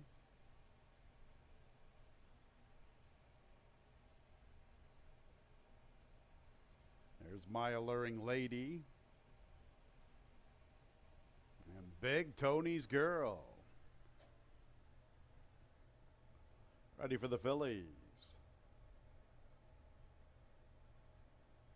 And there they go. Trivia shows speed from the inside. My Alluring Lady is also quickly away. Delaware Destiny forwardly positioned. Big Tony's Girl has the 4th spot outside of Starship Kiara. Graphite Duchess second last. Central Capital is the last of 7. Long shot Delaware Destiny up to the front. A neck from her outside is My Alluring Lady, who is pressing very nicely. Trivia's third. Trivia looking to try to get away from the inside, and she's about 2.5 off the lead. Break of nearly 4 lengths to Graphite Duchess, who begins to close in. First time in for a tag, Graphite Duchess, and she's within 4 lengths midway through the turn. Starship Kiara just under 6 from the front. Big Tony's Girl from her outside. At the back is Central Capital. Delaware Destiny, big opening along the rail for Trivia. Trivia stayed to the inside path, and she scoots on through. Here's Trivia getting the lead, committing to the wire.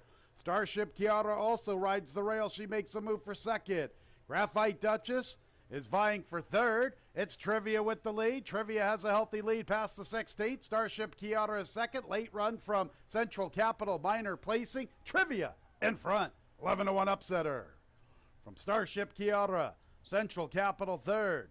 4th and 5th involves Graphite Duchess and Big Tony's Girl.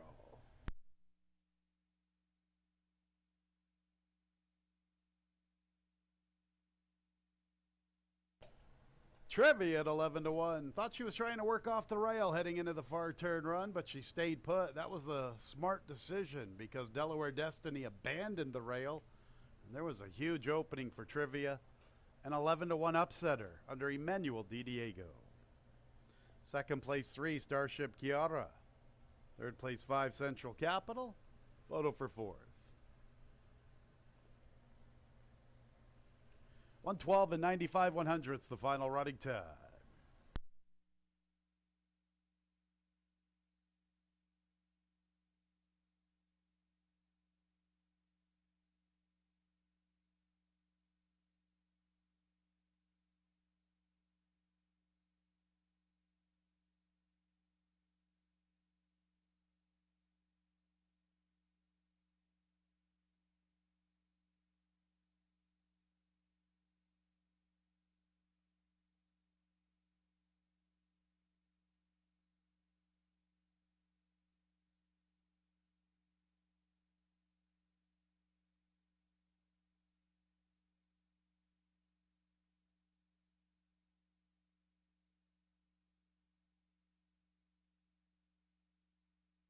4, Graphite Dutch is 4th. Trivia's in the winner's circle. Trivia is a 3-year-old Bay filly by Soaring Empire out of the dam Jangaloo. Owned and bred in New York by Carl Buer. Winning trainer Deborah Breed. Winning jockey Emmanuel Di Diego. Race 5 is official. 1, 3, 5, 4 on the board.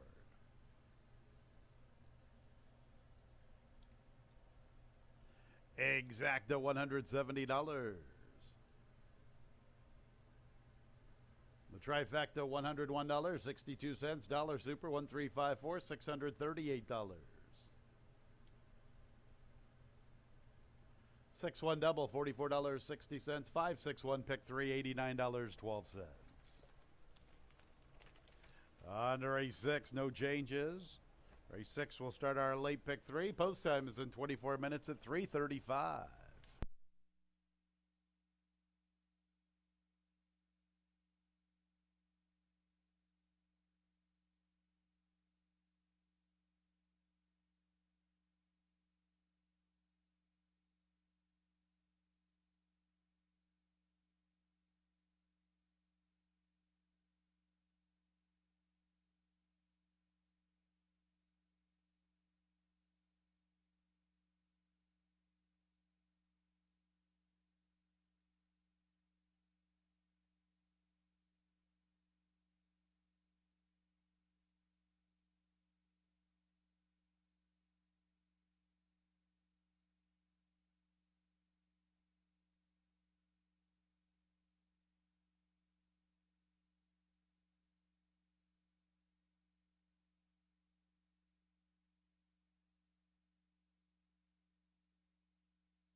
All right, getting ready for race number 6. A little bit of an upset as Trivia takes the 5th race. Got a little bit of price after we've had some short prices earlier in the card, so adding some value to the pick 5, pick 4, and pick 6 wagers. Now, this one is pretty competitive as well as we go to the 6. A good maiden event where there's some things to like and some things to not like about some of these horses. So some tricky reads in here, and the current favorite, as you got some money for the inside horse, Zia Delia, but she has had her chances, as she's had many chances at this level throughout the season. Ever since she stretched out on May 11th, well, she's been no worse than 4th, and 5 of those 6 starts, she's been in the top 3.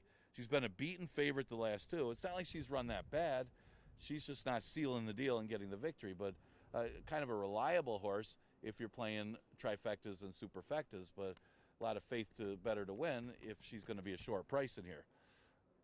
The 7 could be one of the speeds of the race here.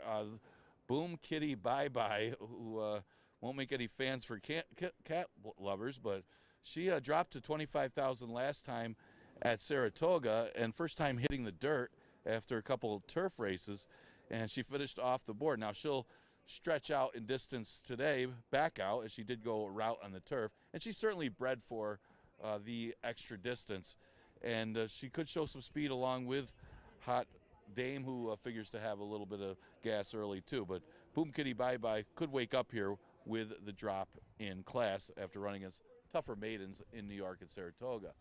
Also getting some play is the 8 Flurry of Roses. She got some route experience last time, stretching out of a sprint, and she should have enjoyed the extra distance being by Big Brown. It was a soft field that she was up against, and she finished 3rd behind Zia Delia, who's getting some play in here. And she does have some room to improve, that she could be in the number again today. So that's some of the contenders that are getting play in the 6.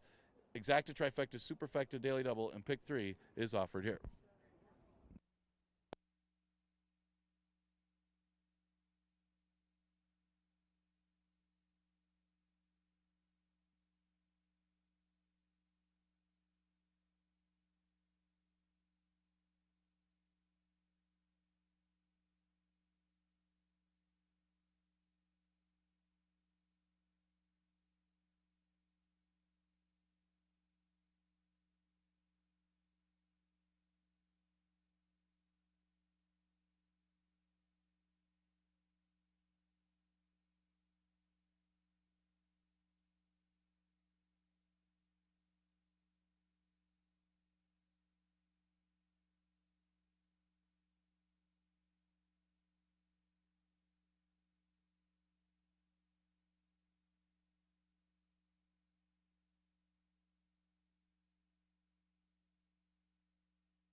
Race 6, 3-year-old fillies, 1 mile and 70 yards. No mares in this spot. Made in special weights. No changes. Here they are. 1 Zia Adelia. Jackie Davis looking for a double.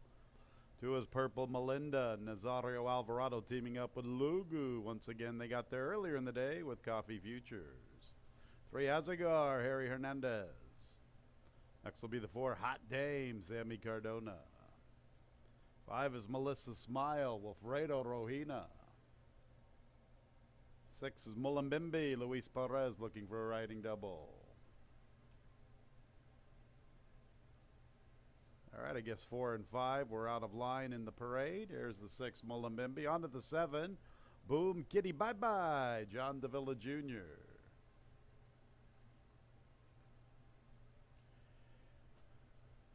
Well, I guess it's going to be one of these post parades. The 9 is Wine Trail, Kevin Navarro.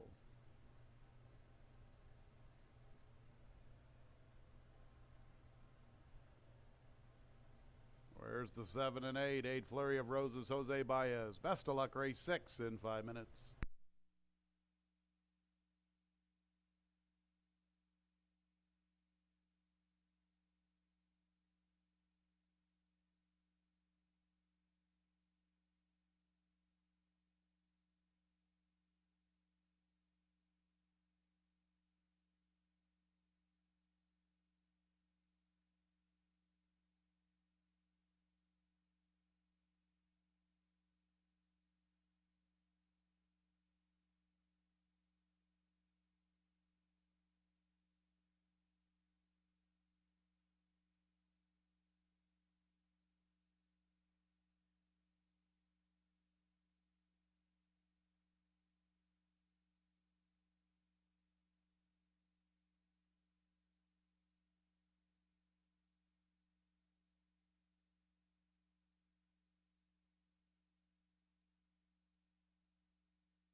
Three minutes post time in 3 minutes.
Less than 2 minutes until post time.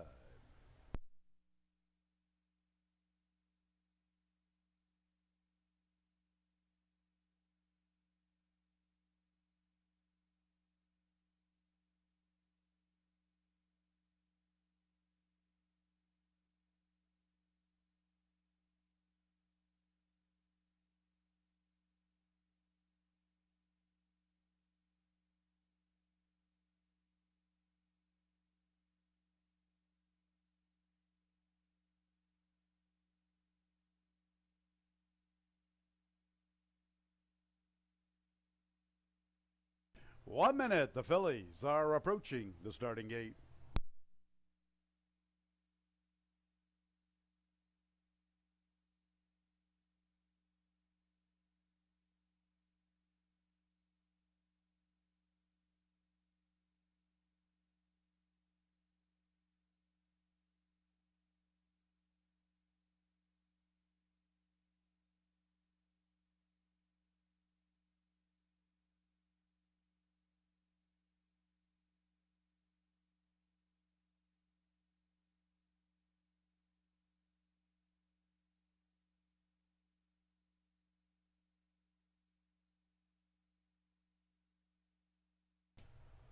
It's post time for the 6th.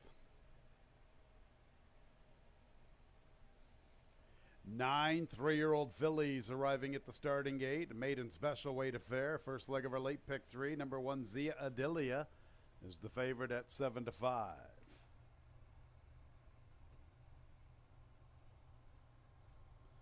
She is the most experienced maiden, making her 13th career start. She is the lone Kentucky bred. 7, Boom Kitty Bye Bye is the second choice at 2-1. Zia Dilly is in. Here's Purple Melinda. Next will be Azagar.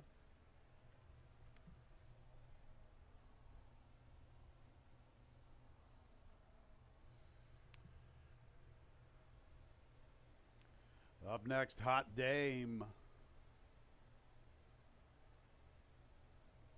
Melissa Smile. Mullumbimby.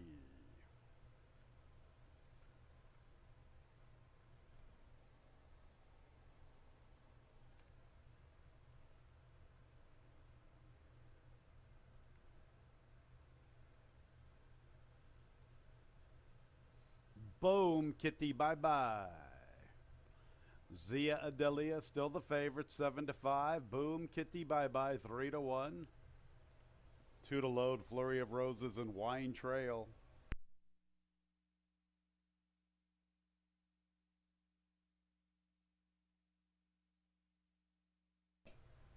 Jose Baez has dismounted Flurry of Roses for the loading process. And here is Flurry of Roses into the gate.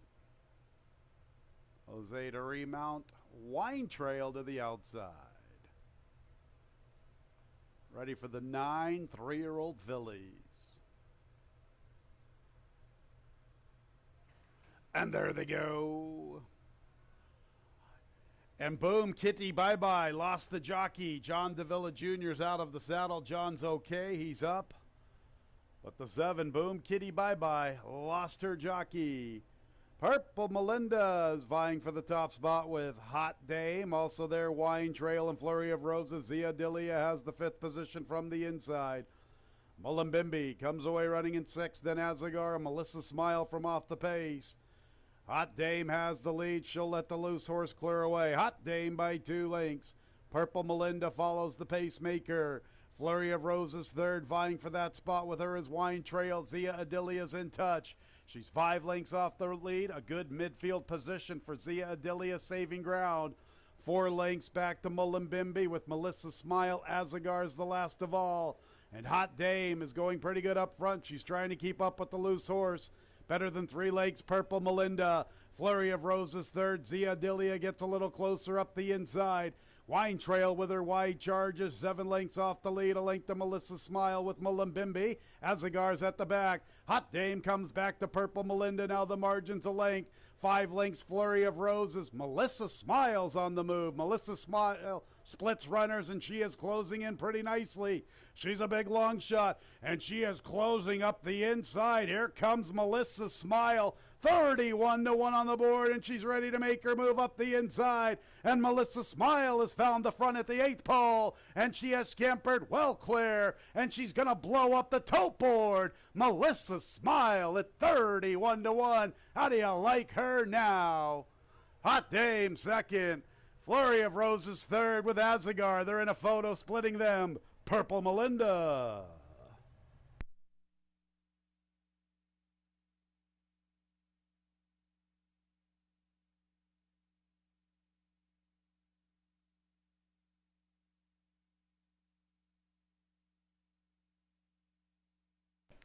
Inquiry into the start. Stewards want to see what happened at the 7. Boom, kitty, bye-bye. Boom, shaka-laka-laka, boom, with Melissa Smile at 31-1. 147 and 4/5, the time on the board.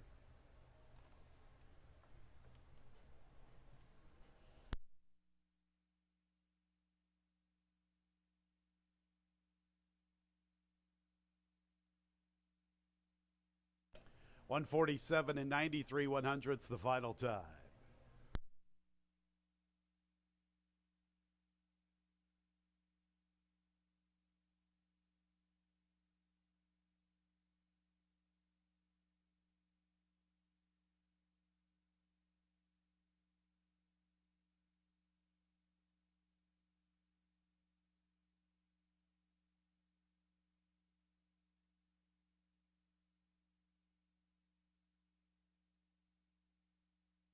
Five has been posted first. Melissa Smile first.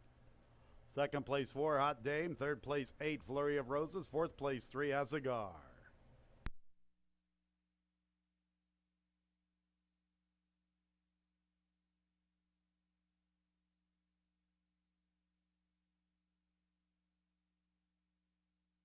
Inquiry signs coming off the board. 7.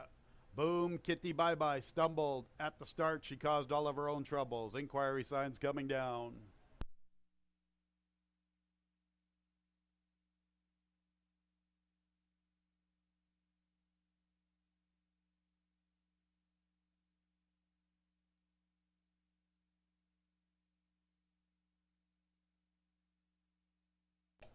Melissa Smile, 31-1. 3-year-old Bay filly by Micromanage out of the Damn Rubies. Rocket.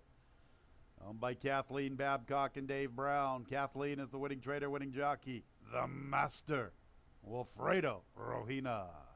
Winner was bred in New York by Big Dave Brown.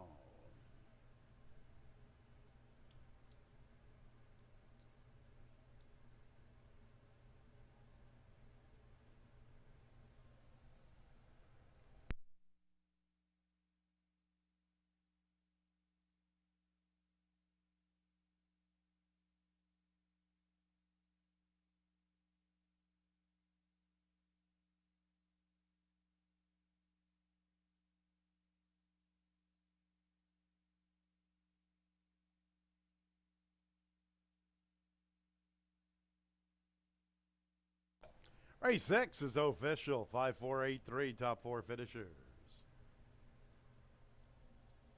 Exacta $373.50.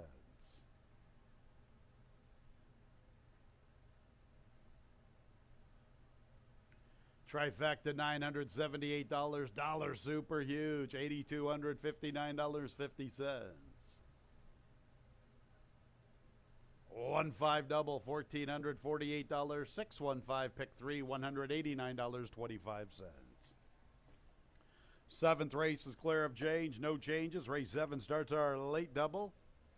Race 7 in 23 minutes at 4:05.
All right, coming up on race number 7, and it was just a matter of time before Melissa Smile, with her breeding, would finally wake up. She did wake up a little bit last time, but today she put it together. This is out of Ruby's Rocket.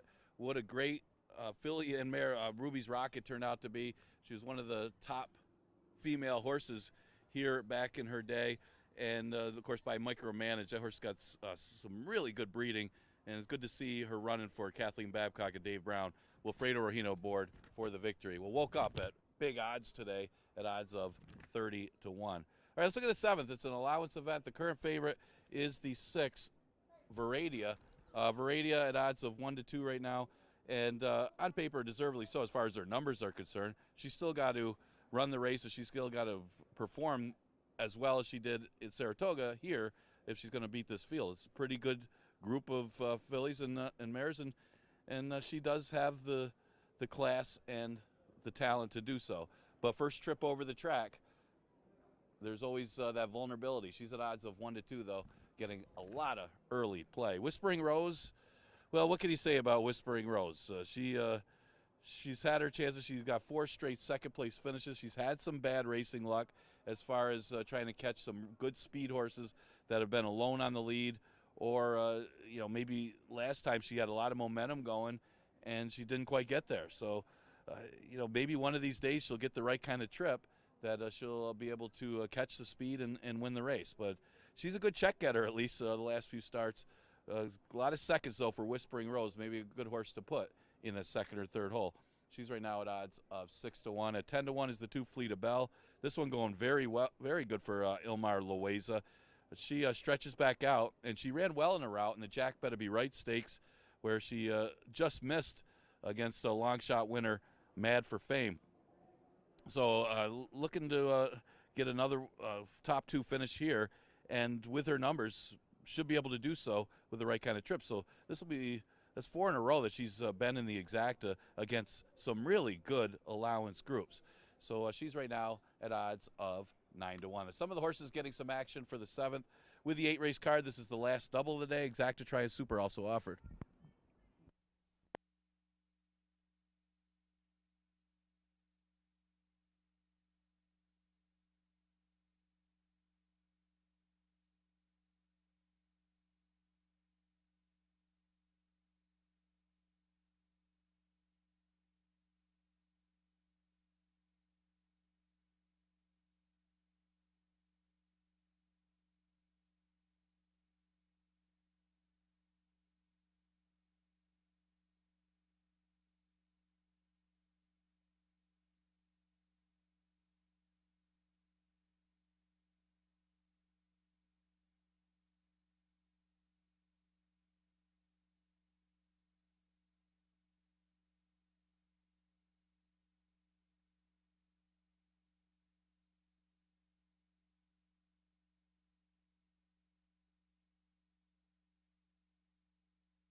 Seventh race is clear of change.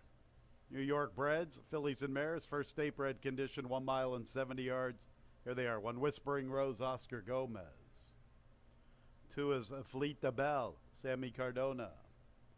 3, Royal Bonnie Legacy, Joelle Saunier and Rachel Sells looking for doubles. They got there earlier with Financial Draw. 4, I'm Gonna Win, Harry Hernandez. 5 is Troll Crossing, Nazario Alvarado looking for a riding double.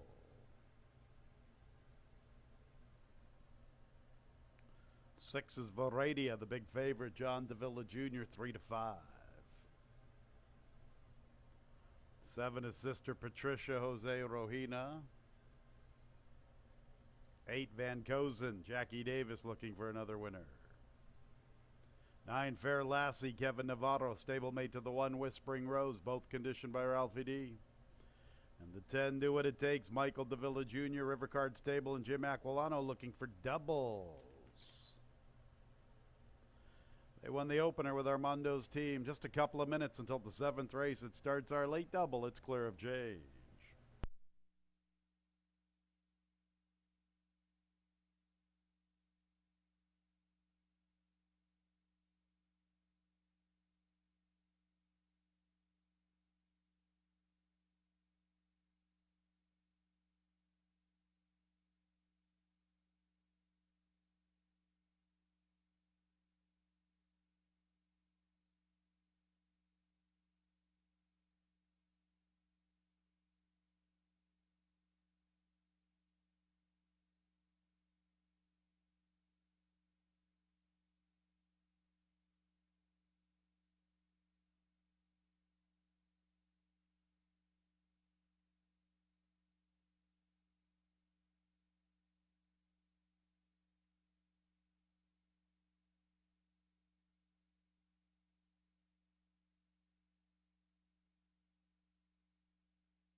Nearing the gate.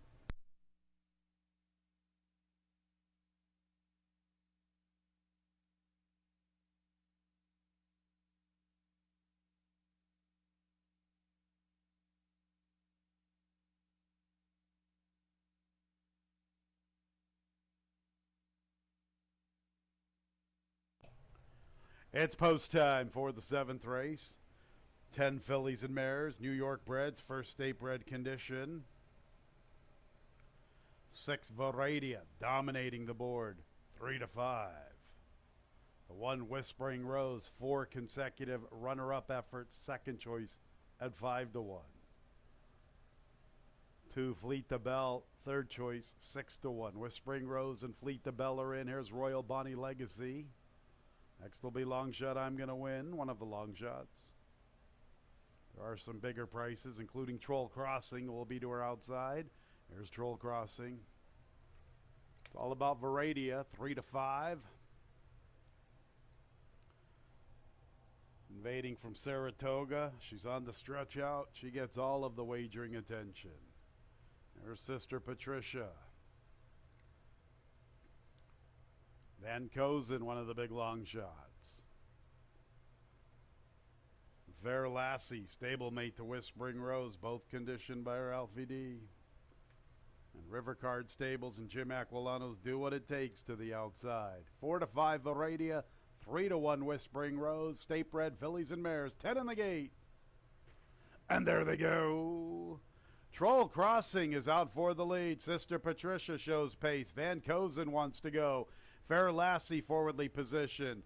From the inside is Fleet the Bell. Here's the favorite, Varadia. She's about 3 lengths off the lead. Far outside, Do What It Takes, having trouble getting on the track. From the inside is Whispering Rose. Following her, I'm Gonna Win. And at the tail is Royal Bonnie Legacy. Fair Lassie, 3 wide. Sister Patricia in the 2-path. Troll Crossing from the rail. Van Kozen has the 4th spot. Fleet the Bell saves ground. White Silks, little less than 5 off the lead. Do What It Takes, 3 deep, entering the backstretch. Varadia, 6 lengths from the front. About 2.5 in front of Whispering Rose. Another length and a half to I'm Gonna Win. And Royal Bonnie Legacy, 24 seconds the opening quarter. Fair Lassie has come away with the lead. And Sister Patricia second. And here's Varadia with a sharp middle move. Getting into third inside of Van Kozen. Varadia is only a length off the lead, splitting rivals and ready to take over the top spot. Varadia from 5th to 1st in a flash. Heading into the turn with the lead from Sister Patricia. Fair Lassie. Van Kozen's outrunning her odds. She makes a nice move into second. Fleet the Bell is about 7 lengths off the lead. Whispering Rose to her outside, advancing with her run. Do What It Takes, having trouble keeping up. Wide Journey catches up to her, passing her. Are both Royal Bonnie Legacy and I'm Gonna Win. One well out of it. That's Troll Crossing. And Varadia made that strong middle move up the backstretch, trying to sustain this charge. Here's Whispering Rose coming home quickly to the outside. Is she going to break through this afternoon? Varadia with an early move up the backstretch. Whispering Rose breaking on through to the outside. Whispering Rose front and center. Varadia second best. Van Kozen, good effort from her. 4th place, Fleet the Bell.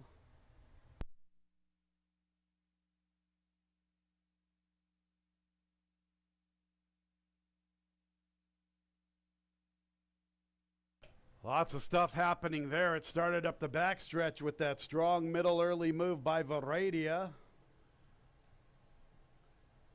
She sustained her run all the way to the 8th pole, but here comes Whispering Rose breaking through this afternoon. She was due, fans.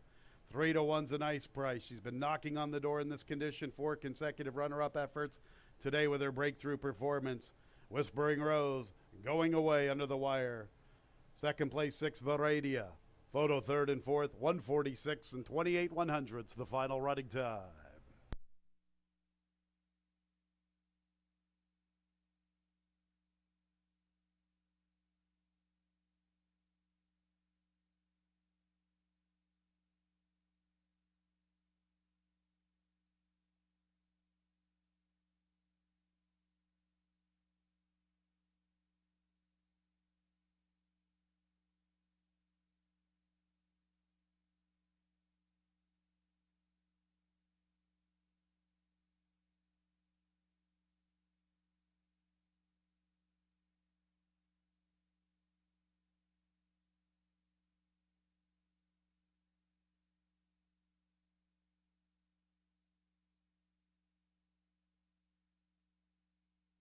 Third place, number 8, Van Kozen. 4th place, 2, Fleet the Bell.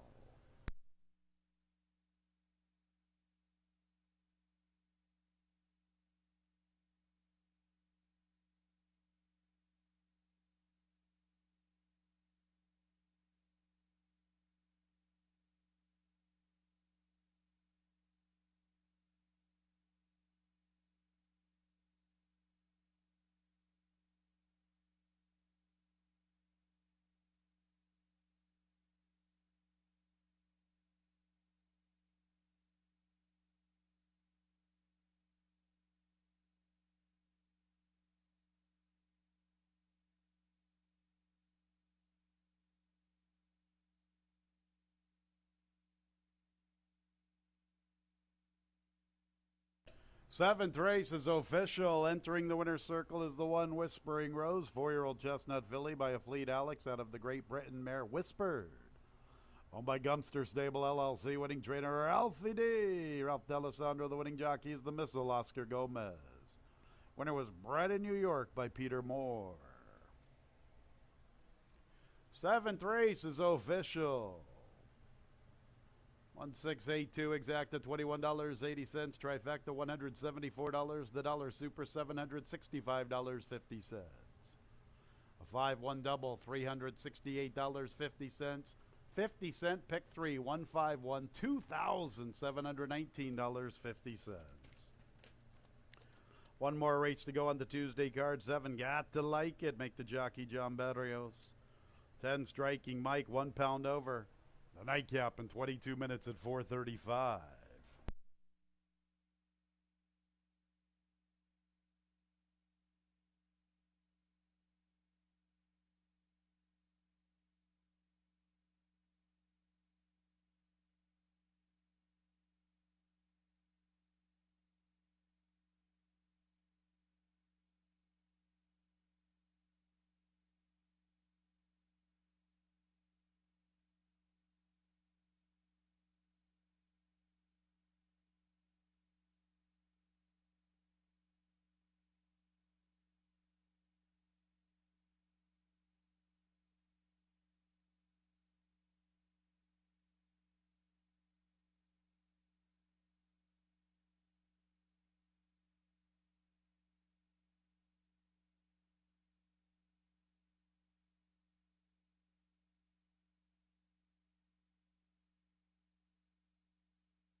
No surprises with all the long shots this afternoon. Not all combinations are covered in both our late pick 3 and our late pick 4. Also be advised, nobody is alive in the pick 6 or the pick 5, so we will have a couple of carryovers. A pick 5 carryover into the Wednesday card, $9,601.86. 9601.86. The pick 5 carryover. Our pick 6 carryover, $2,087.62.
Ten minutes to post for the last race on today's card. First reminder that we are running Monday through Wednesday, doing that throughout the month of September. So next live day tomorrow, 1:10 first post. Looking back at the 7th, Whispering Rose finally breaking through and getting the victory as Veradia made a quick early move, maybe slightly too early, as Whispering Rose able to make the last move, and Oscar Gomez timed it right today, and he got the win for Ralph D'Alessandro. A lot of chances for that one, a lot of seconds.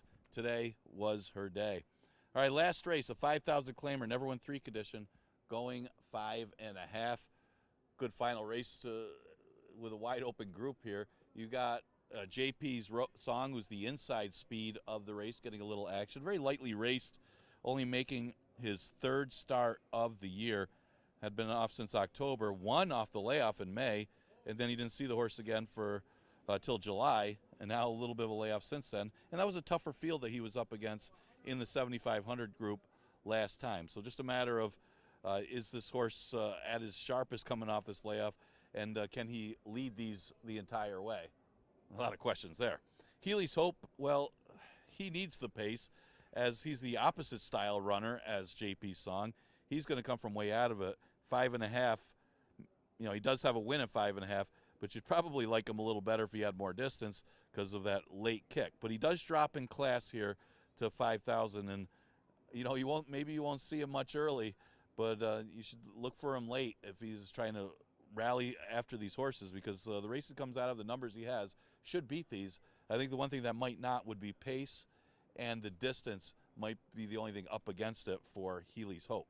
Now, Who is Jarrett might be able to get first run on Healy's Hope. He shouldn't be that far off of JP's Song, as this barn going very well. Couldn't go any better. As, I think they just moved into, Rohina just moved into third in the trainer standings. And this one went after the only speed in the race. Cool Boy was something like a 1-5 shot, dropping from an allowance race. And Who is Jarrett almost beat him. It was really close at the wire at 6 furlongs. He shortens up to 5.5 here. No Cool Boys in here. He's going to have to get after JP's Song late, and he's got a good shot to do it. He's currently at odds of 4-1. Strong player here in today's last race. We do have the one rider change in here. Barrios on the 7, Got to Like It. Exacta, Trifecta, Superfecta wagering offered in race number 8.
One more race to go on the Tuesday card, our 8th and final. The nightcap is a sprint, 5.5 furlongs, $5,000 claimers, non-winners of 3 races. 7, Got to Like It, John Berrios. 10, Striking Mike, 1 pound over. The nightcap in about 5 minutes.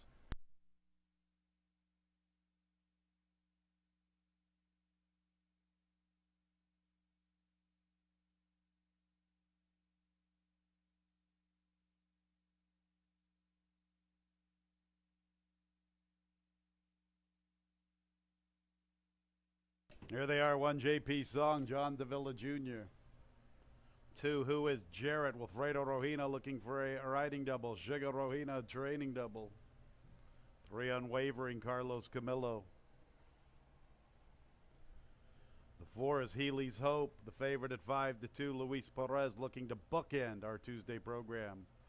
5, Tiger Bright, Jackie Davis looking for another winner. 6, Goldmine Kaz, Rudy Ignacio. 7 has Got to Like It, picking up the Mount John Berrios. On to the 8, Smoking Alone, Nazario Alvarado looking for his second winner on the Tuesday card. Skip ahead to the 10, Striking Mike. The Barber, Emmanuel Didiego's the pilot. He's looking for 2. So the 6 and 9 jumped out of the parade. 6, Gold Mine Kaz, Rudy Ignacio, and the 9, Peek and Pook with Harry Hernandez. 3 minutes until the nightcap.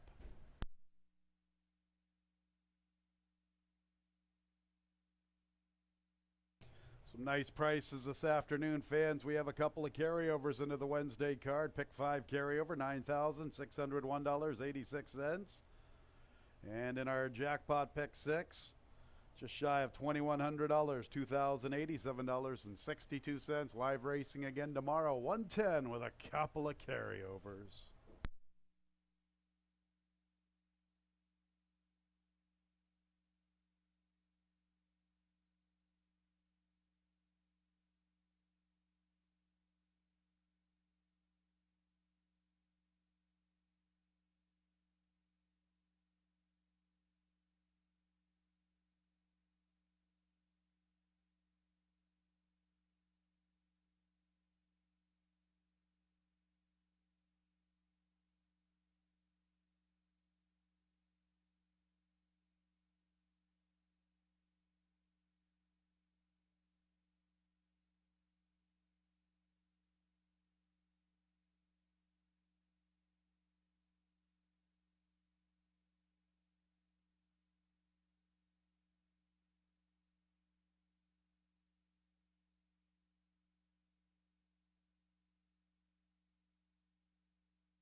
Nearing the gate.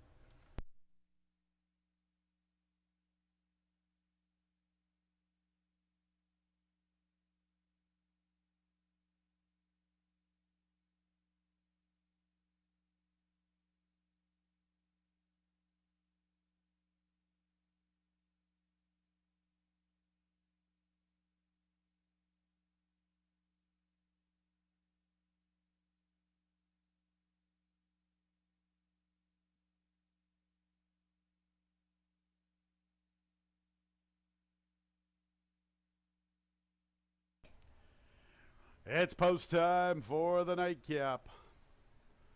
Number 4, Healy's Hope.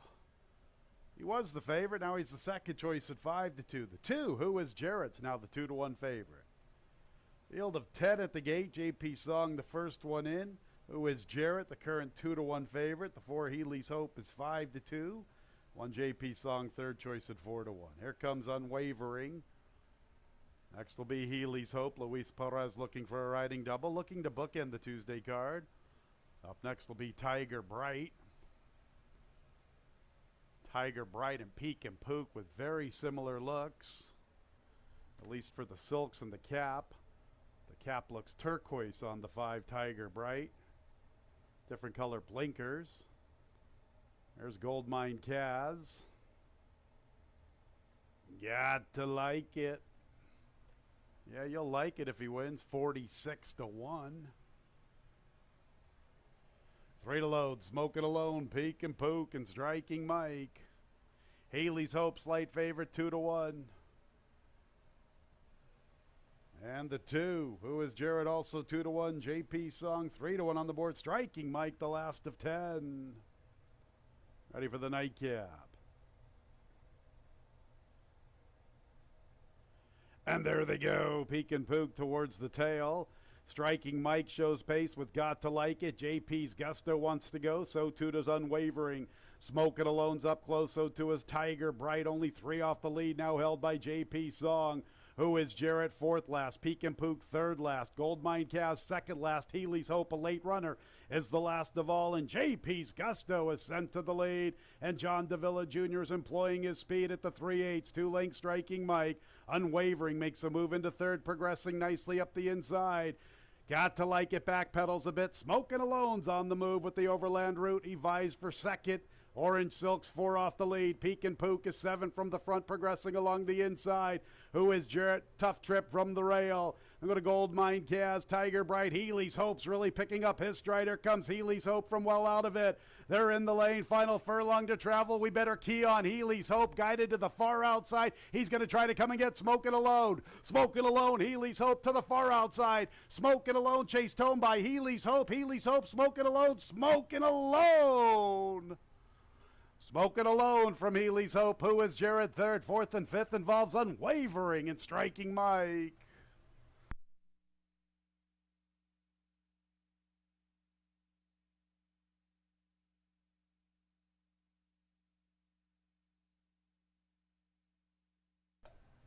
Pretty cool horse race. Smokin' Alone and Healy's Hope.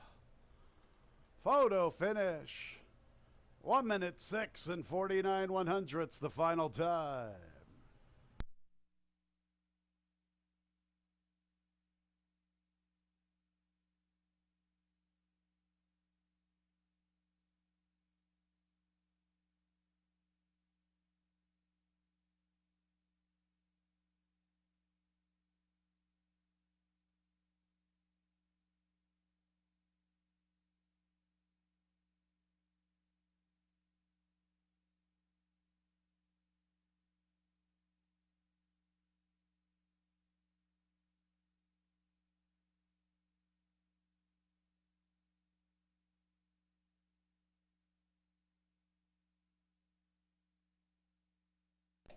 Results of the photo. 8, Smokin' Alone first. Second place 4, Healy's Hope. Third place 2, Who is Jarrett. Fourth place 3, Unwavering.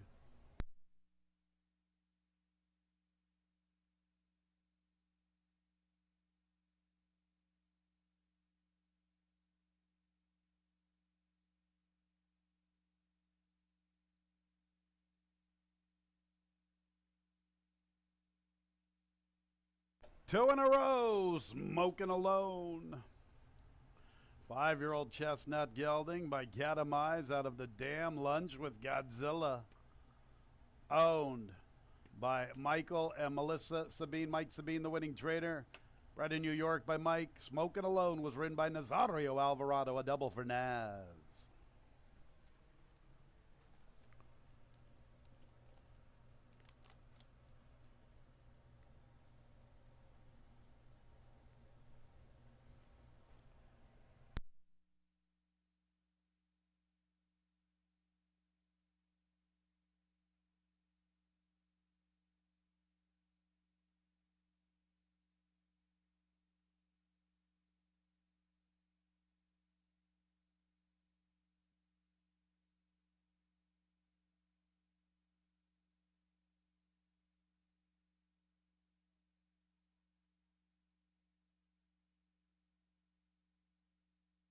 All right, the nightcap is in the books officially, 8423.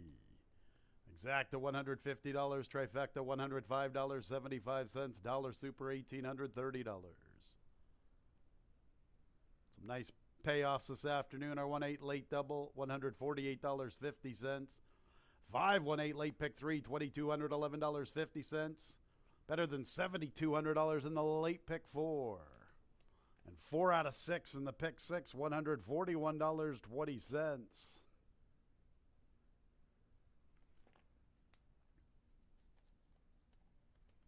Who says Finger Lakes gives you nothing but chalk? Some big payoffs this afternoon. 1 with 5 with 1 with 8. Our late pick 4, $7,241. Couple of carryovers into the Wednesday card. Pick 5 carryover, $9,601.86. Pick 6 carryover in our jackpot pick 6, $2,087.62.